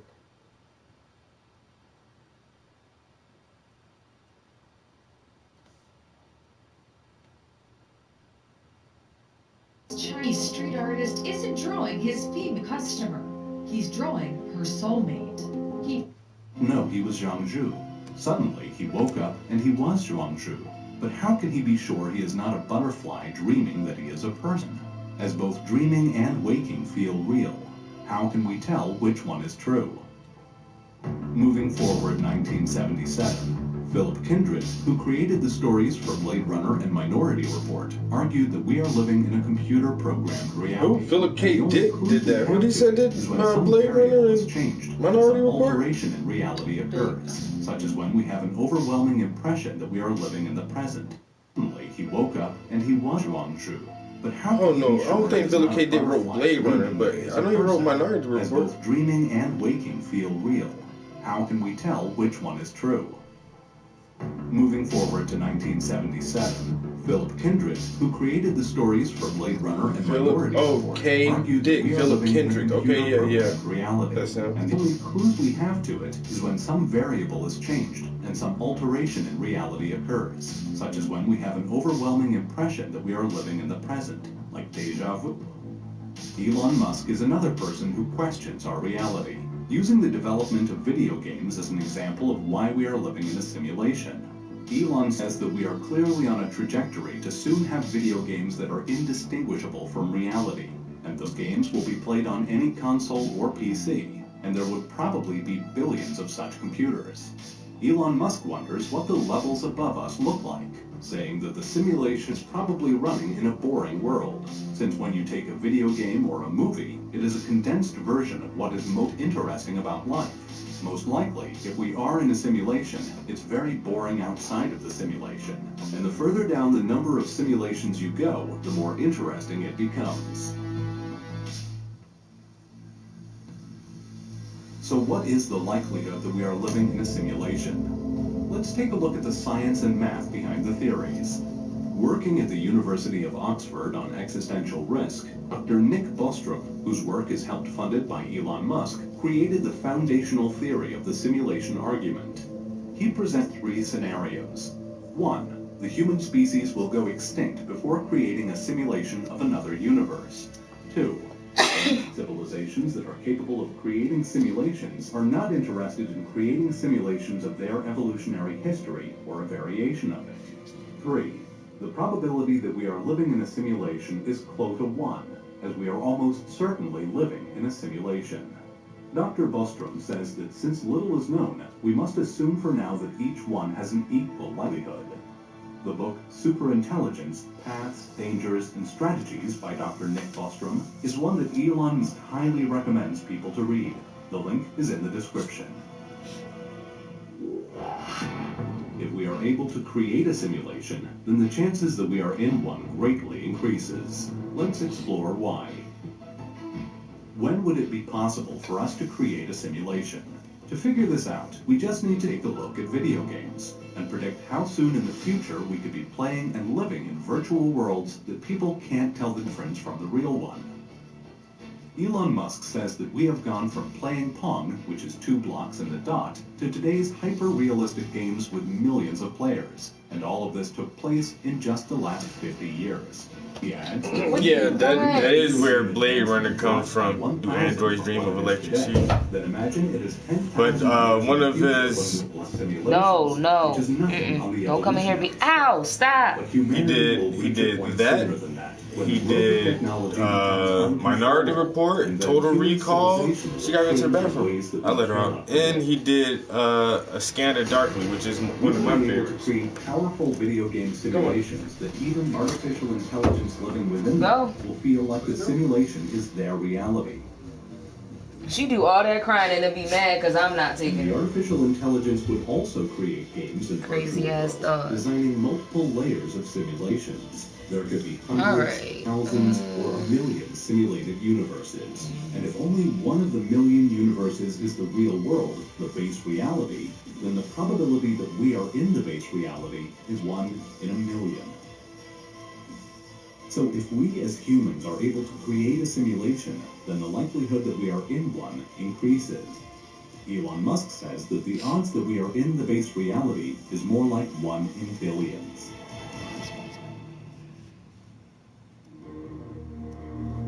Dr. David Kipping, an astronomer, has broken it down into 2 possibilities. Either there are no simulations, or there are many simulated realities and 1 base reality. In mathematics, when there is no information to decide the likelihood of something being true, each is considered equally likely. This is known as the principle of indifference. So in this case, that there are no simulations, and a 50% chance there are. But even if number 2 is true, that there are many simulations and 1 base reality, there is and are the first civilization to create a simulation. This means that the probability of us living in the real world, the base reality, is now slightly higher. Based on the development of video games, that we will one day be capable of creating simulations. If we do create a simulation containing conscious beings, then the statistics I'm applying for any other jobs today. Simulation will fail. Unless it's like an easy Indeed apply. We will certainly be living in a simulation ourselves. Coming up next, scientists working on proving whether we are in a simulation. The arguments for why we are not in a simulation, and the costs to create a computer powerful enough to run a simulation of the universe.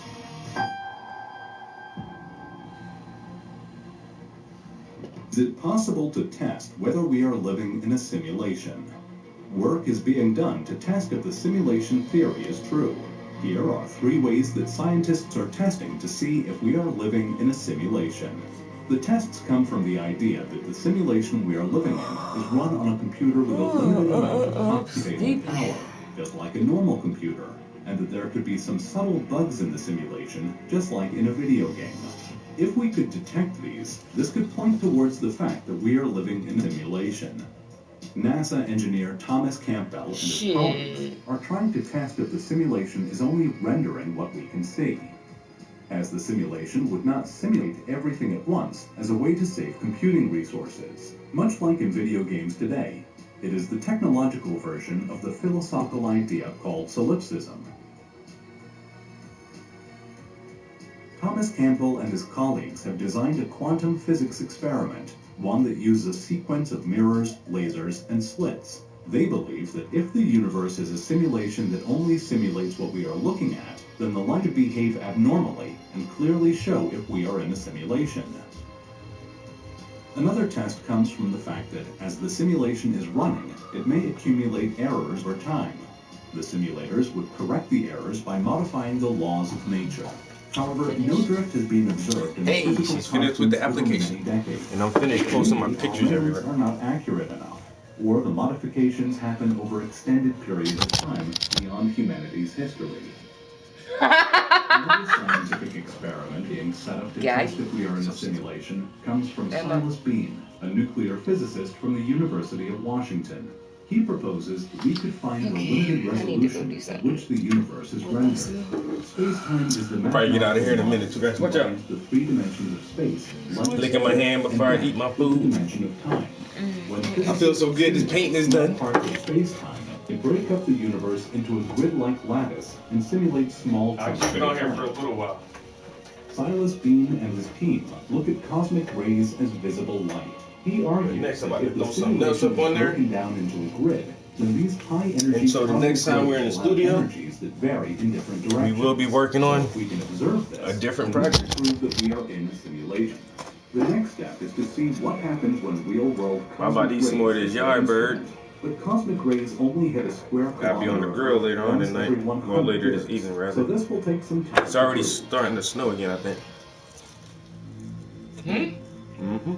While some people believe that we are in a simulation, others argue that this is not true. William Poundstone, who wrote the book called The Doomsday Calculation, believes in the description. I hate when jobs say base pay plus commission. Like, tell me what the base pay is. I don't give a fuck about that commission. I'm gonna meet my goals, but what's my base pay? A few hundred years of our current day. William argues that a simulation would be close in time to that of the simulator's world. They must have just been some snow blowing off the trees or something. But they're saying Monday is going to be 90%. As we do not have this, and I got a fucking doctor's appointment on Monday morning. Civilization and be an unlikely choice for a simulation. But so I'm already going to be going to work late. Advanced civilization would do with then I'll probably have to be out there in the fucking snow. Depending on what time it starts. I need to tie my hair back. I keep getting hot sauce on my hair. There be artifacts and byproducts in a simulation that was made to test some hypothetical scenario. Where's the ponytail? Another argument comes from cosmologist. You're not getting no chicken. If simulations are possible, yeah, Philip K. Dick. Like you say, he was thinking about the future, yo. That motherfucker mind was, and they say he was kind of weird and kind of crazy, but the way he thought. The more simulations there are. So statistically, the largest number of simulations and simulated people are in the deepest layer. But each simulation has to be less complex than the universe above it, because the computer power will decrease every time a new layer is created, since the level above has to compute it along with the simulations below the simulations. Therefore, there is a limit, a floor, to how deep you can go. The civilization at the lowest stage will not be able to create simulations because there are no more resources available. If the simulation hypothesis is correct and there are multiple levels, then we are certainly at the lowest level and we may not be able to create simulations. If we can't create a simulated universe, how do we know if a universe could ever be simulated? This is called the Carroll's contradiction. Many say that this is not a contradiction, and that we can in fact be both in a simulation and unable to simulate a universe ourselves. Let's take a look into the future.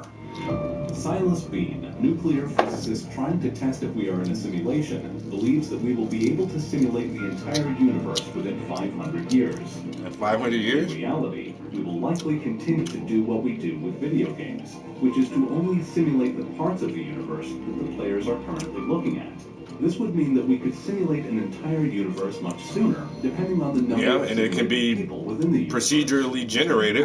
Says that like you say, when you look at it, it's there, and when you don't look at it, it's not there. You're focusing on a different part of the universe that exists now. 10 to the power of 17, with additional computing power added to simulate the environment. Computers today can do over 10 to the power of 9 operations. Have you guys looked into the simulation hypothesis? Computing power. It is possible that everything is simulated in 2D, making you a 2D person. And everything is then projected in 3D, just like 3D movie screens or holograms. Bostrom adds that we can evaluate the cost to create a realistic simulation of all of human history to be between 10 to the power of 33 and 10 to the power of 36 operations per second.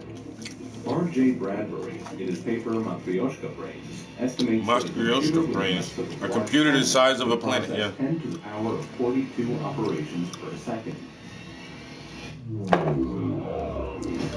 To power such a computer, a Dyson sphere would be required, which is a structure that is built around the star. A star to absorb all the energy from the star is a Dyson sphere.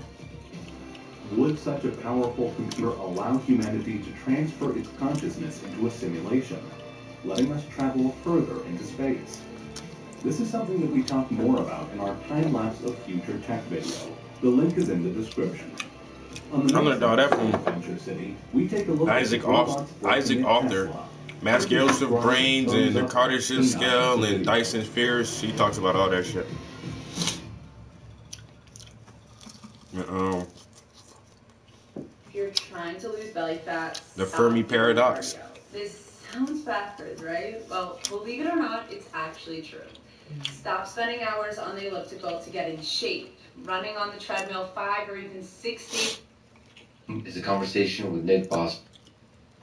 He's pretty good, but his voice is so dry. Oh my God, his voice is so dry.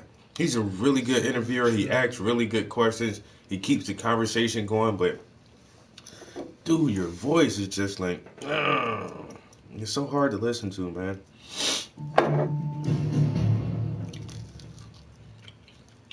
This is a decent job. Yeah, you showed a sequence of successive universes, but one after the other. Yeah, I've got eons of our universe. Right. Yes. Because we already connected, yes. Well, Hiring event March How the 1st. sequence proceeds, but I mean, the Which will be when I should be starting that other job. I mean, I don't have to take it. Well, the philosophy here, although in detail completely different, is like the old steady state model. That was one of the reasons. You know, when you go back and you... Oh, this is in person. I thought this was a virtual They were very area. happy with the universe which was there all the time. And there wasn't a beginning. In fact, Einstein fought against... It's chicken. How else you want me to eat this shit? Not like you never ate before, goddamn. Fucking hungry. Fucking savage heathen. I ain't gonna lie, y'all just drink a half a bottle of hot sauce just now. I still got one more piece left. Great. Not just being there, you say, I'm claiming it is there, but it's not the beginning. So the argument, as you say, is like, well, where did it come from? Well, it came from the one before. Where did that come from? The one before. I once had to give a talk about this in the Vatican, and I was rather nervous about what they would say, you see, because the nature of it. There's only one way to eat this motherfucker, man. That's just to go right at it. You don't get no damn knife and fork and cut this shit in little bits and nibble on it, man. Just bite that bitch and chew that shit up. That got messed up the argument with Babe. So it's the same argument. There doesn't have to be Being funny. It was just always there. When I was in the Vatican, I thought I was going to be pounced on by these people who said, no, they took what, from my point of view, was the correct answer. Okay, I'm not sure what this is doing. God created the whole thing. Get off here. I don't think it's If something ever was to happen to my front teeth, like if they came out, that'd probably be the first thought that run through my head. Like, oh shit, can I still eat chicken? You know what my first thought would be? Similar sort of thing. You thought if there was a bit of instability, God would come in and fix it up again. So this seems to be a view that other people have held before quite happily, that there could have been an eternal universe, and this is just a little more complicated version of an eternal universe. Thanks, sorry, I should get other questions. Thank you, it's a great talk. I'm not sure if I have fully understood what you said, but are you saying that the universe is therefore not expanding? And does that then remove the need for dark energy? Alright, I'm gonna go to page 12 on this website. You skipping? No, I've been through every single page. No. I'm gonna go to page 12. Like, oh, I'm just skipping. No, I'm on page 11. I'm gonna do page 12, and then I'm done applying for jobs. Most of them were fairly easy, where I could just do an easy apply, but then there's been at least 5 of them that want you to like put your resume and do this, do that. Ow. You can get some of these adult beverages. It's pretty clear that there's something going on which looks like What about? cosmological constant. Now I've forgotten the question. First of all, you gotta hold it down. Yeah, you do. I needed that eye level. No, it doesn't. I'm telling you, it doesn't work that way. You didn't create it, so you can't switch up the rules. Yeah. It has to be. You have to make somebody look down. Look down? Yeah. You literally said, look, babe, and I turned around and it's like this. Like, no, that's cheating. Cheating ass. Yeah, see that? Cheater. I ain't got no snacks up there. Shit. Freeze pops. Freeze pops in there? Yeah, you don't want them yesterday. Freezy pops that I brought you up here. Remember? That's why I don't put them in that freezer, because it's like freezes half of it and then don't freeze the other half. It's just so weird how that freezer does that. Let me just get the blue one. Or the purple one? No, I want the purple. Okay. I don't need the other damn adult beverage if I got these adult juice, frozen juice snacks.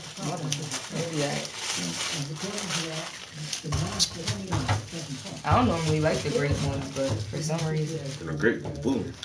I like the pink normally. The pink, the green, and the yellows. Man, there's so much juice, I can't just bite it open. It's just It's juicy. squirting everywhere. I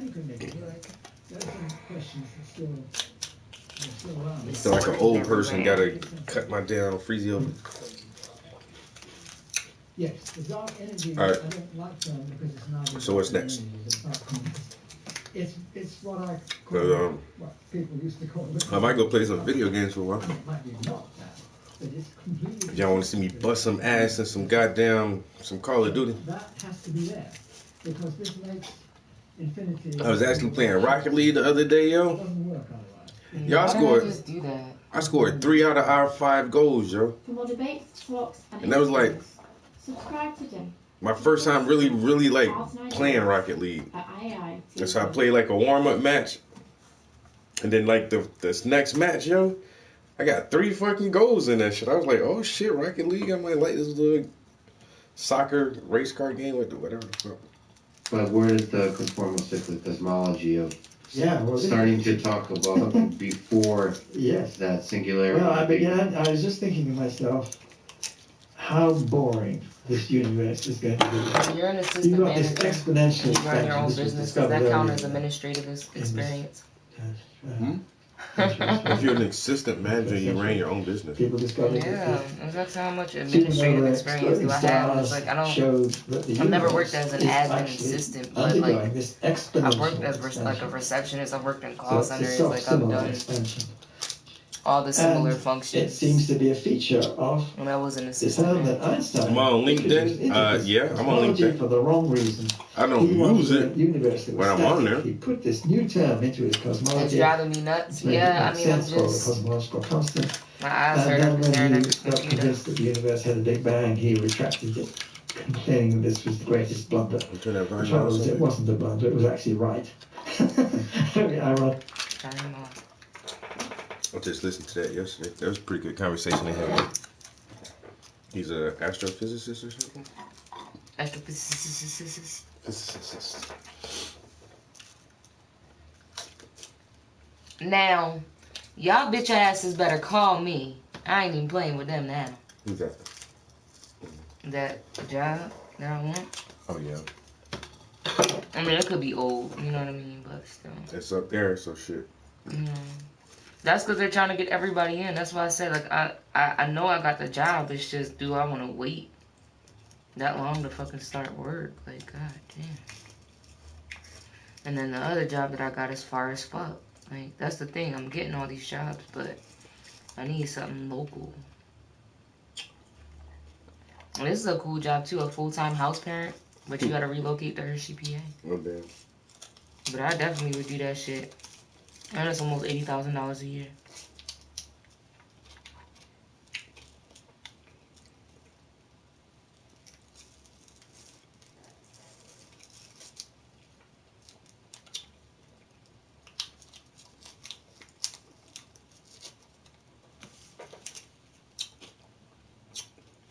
skipping to page 13, nothing on page 12.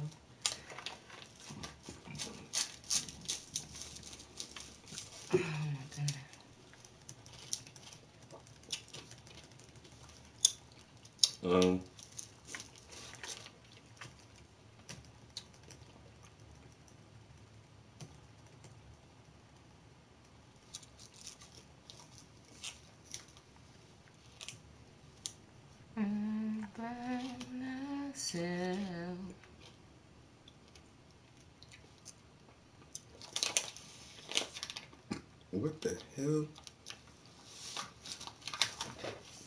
This guy has the worst t-shirt ever. I lubricate my AR-15 with liberal cum. Okay. Go off, bro. Go off.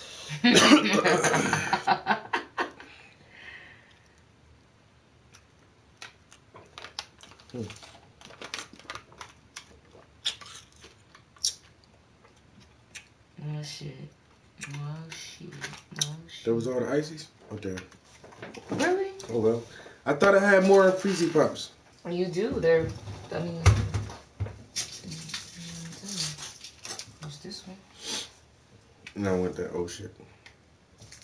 Are you just gonna leave it sitting here forever? Feed it to the dog. If you don't want to eat it, why would I feed it to my dog? Because the dog got a stronger stomach than a human. And this damn old ass almond milk that's 2.5 months old. I gotta come up here and start cleaning this fridge out. Checking behind you. Alright, let's see.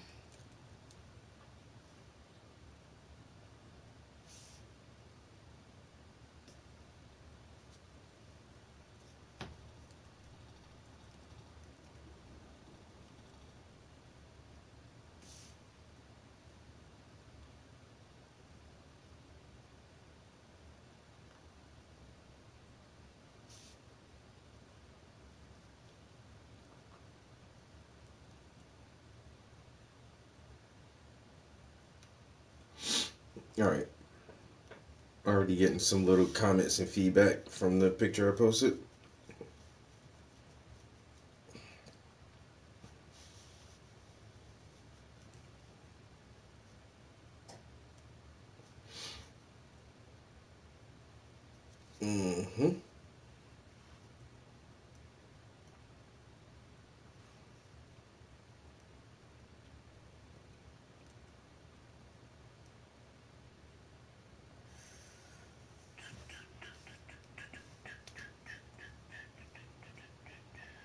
Where's Bethlehem? I'm not exactly sure where Bethlehem is at from here.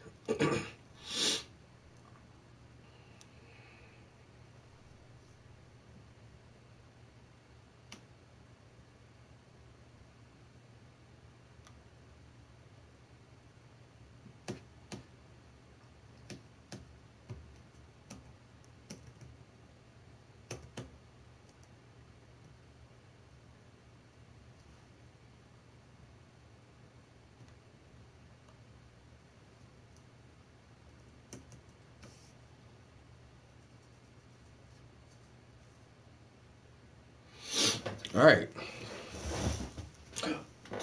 Watch out, puppy. She's like saying right behind me. I mean, I just ate and I had some Freezy Pops in the juice. But I still want something to snack on. Damn, I should have brought my Kit Kats or something up here. I'll get you something in a minute.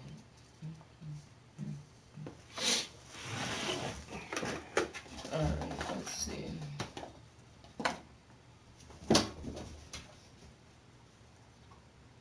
What are you doing to you? My bad. She's still gonna do that shit though. That's it, she don't need nothing else. Yeah, but I ain't think that hot sauce was on it. She sniffed that shit one time. She was just like, oh. Then she still went back at that shit. My bad. I forgot to tell you hot sauce been on them bones. On them smoky bones.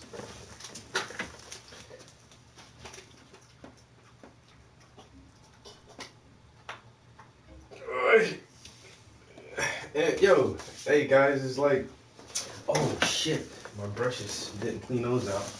So let me do that real quick so I don't feel like an amateur.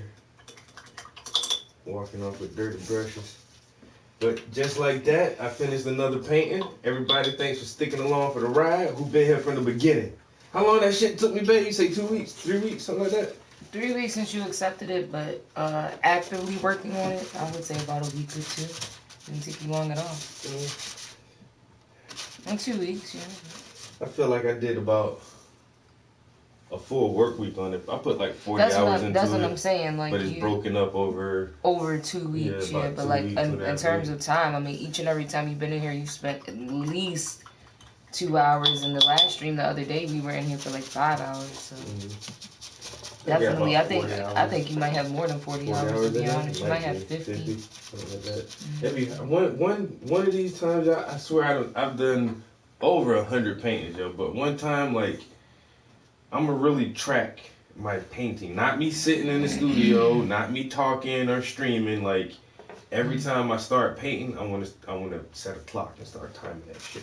And see, like, so when somebody say how long it took you to finish that piece, I'll know exactly, like, with real numbers. Like, yo, I worked on this shit for 47 hours, 36 minutes, and 15 seconds. Okay. God damn it. I'll be so close and then this shit be exiting out. I'm making my life harder than it gotta be. I could have been done applying for jobs. I seen a little piece right here, though. Alright. That was it. Stop coming around me sniffing. You're not getting nothing else at all, so go lay down. And not by my easel neither. Go lay somewhere else. You smell like hot sauce, nigga. She needs a freaking bath. Yeah, I'm talking about you.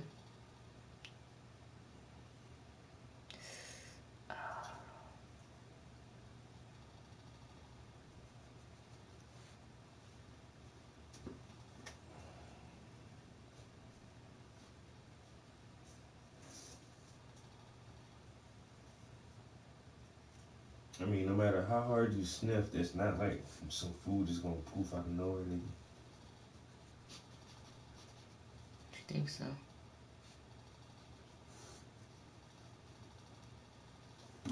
Is that you shaking over there? What is that? Oh. I was just getting ready to move that shit because I'm like, God damn, it's getting on my nerves. My bad. Oh my God. One more. Go ahead, Bottom. It's stuck. I got it. It's stuck in my chest. Because God don't like ugly. That's why. That shit hurting right now. Let's have a burping contest. You ain't want to have no burping contest. I go get a ginger ale right now. Alright. And I'll burp the damn alphabet out this bitch. I will too. You know what? We gonna let y'all be the judge. Don't talk about me. Equal rights around this bitch. Alright, I gotta clean this. And can I get the scissors? No, I don't. On my phone. Oh. Duck. Hey, come on. I'm looking busted right now. I don't like to be on camera looking crazy.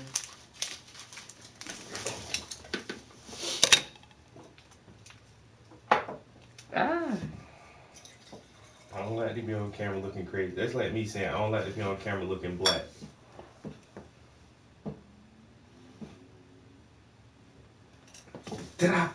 Black and ugly.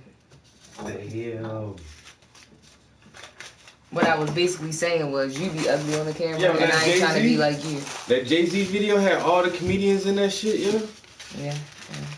Y'all seen that shit? I ain't never seen that shit before. It's like a show. He made like a little small show real quick. I was like, what the fuck? And then once the music came on, I turned it off. He got like all the hot black actors and comedians in this one video. And then Too Short did this video. It got Mike Epps in that shit. You seen that shit? I'm fucking your mama or something? And, yo, you seen that? Where the little kid come up talking about, let me get a Capri Sun. He was like, nigga, you ain't getting my Capri Sun. I done had like 1, 2, 3. Felt like me for a minute. I just me and your mama. I'm just fucking your mama. I'm like, damn, Too Short. Too Short about 56 years old. Still talking about fucking somebody's mama. Too Short need to sit the fuck I down. heard you say, man, you ain't never rap about nothing else, nigga. At least, hey, Jay-Z and everybody trying to rap about different shit. Now, Too Short still out there pimping niggas' mamas and shit, nigga. I ain't your stepdaddy. I'm just fucking your mama. Like, Short, cut that shit out, bro. You was too old for that mess, man. You was 60 years, man, you a granddaddy, nigga. Stop it. And not just a granddaddy, your grandkids grown, man. You out here talking about fucking somebody's mama. You out here fucking somebody's grandma. A gilf. A gilf.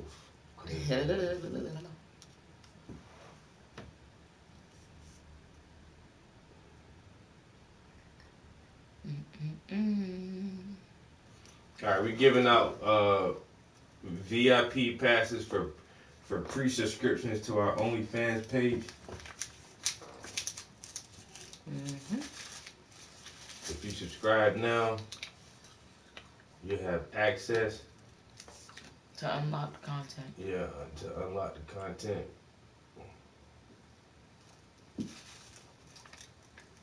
It's probably just gonna be us like putting some body paint on or some dumb shit. That's fun. Alright, now I'm done for real. I had two little... Guess who else is done for real? Had two little touch-ups, but that was it. It looks warm. I'm gonna take this bitch off the easel. What's this? Oh, that is.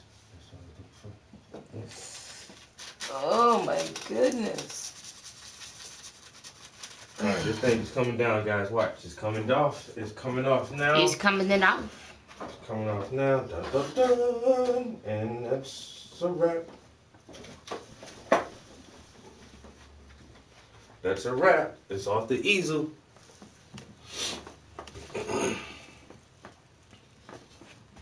This is a 22 by 28, if I'm not mistaken. Stretch canvas. And this thing is signed. T. Prince 2021. And we'll let this dry for a week or so, maybe next weekend. I'll varnish this thing and get it out to the client. And he lives close by, so I can just drop it off to him. Or he can figure it out if he wants.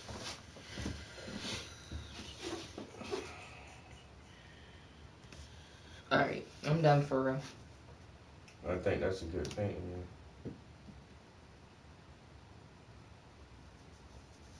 I done went through 18 pages. Somebody better call me. Call me. Yeah, that's one of my favorite ones that you've done in a long time. See, I gotta start doing me some sexy poses and shit. No, fuck But I need to do a sexy pose for this one. Really? That's the one you want to do something sexy for? No. Watch out, don't get no dark hair on that shit. Ooh, random drug testing. UGI cannot permit employees in certain positions to use medical marijuana even if prescribed by an authorized physician. I mean, no smoking, Nikki. But I got a card, no smoking. But my doctor, look, man, you want the job or not? Because it's no smoking. That's kind of like discriminatory to me. It's not a government job, bro. Like, damn, we be needing weed just to deal with y'all funky ass customers. God damn it. Cause I know when I work in call centers, honey, I gotta go up in there, take a few hits off that blunt first. Cause them customers, first thing they do, call in. My bill is $100 more than it's supposed to be. Sweetheart, you got charged some extra fees for being late. I ain't did it. Alright, guys. So I got that finished. And it's Saturday, right? Yeah, baby. Okay, so I got the rest of the day and all day tomorrow off. I throw this picture right here in the fucking archives. Once again, like always, there is always a good chance I'll be back in the studio later. Probably just go chill for a minute and get dinner ready early tonight. But yeah, I feel accomplished. We got that painting done, and this is my own personal project. So we're gonna try to get like This one is a little bit less than halfway done. I'm almost certain the background is completely done. Maybe some more water effects in the foreground I may do, but the rocks back here, the sky, and most of the water, I'm not touching that shit anymore. So when I do come back to this piece, I'm gonna start working on this scarf or this piece of fabric she's waving in the air, and take it from there. And like I said, I want to really try to finish this piece and maybe one more of my own pieces before I accept another commission, because I want to have a good show for this exhibit at the college this spring. And I want to show a lot of new art. I mean, I have a bunch of stuff that they haven't seen. Come on. But come on.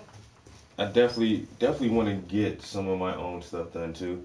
So 2021, it's February. I've already done like 3-4 paintings this year already in 2 months.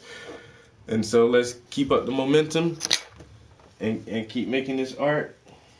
Yo, as always appreciate you guys chilling with me in the studio, kicking it, hanging out, watching the progress on these portraits, and all the good conversation. I may stream downstairs, I may not. I'll probably play the game for a little while. If I do stream, you're more than welcome to check that out. And if not, I'll see y'all next time. Peace.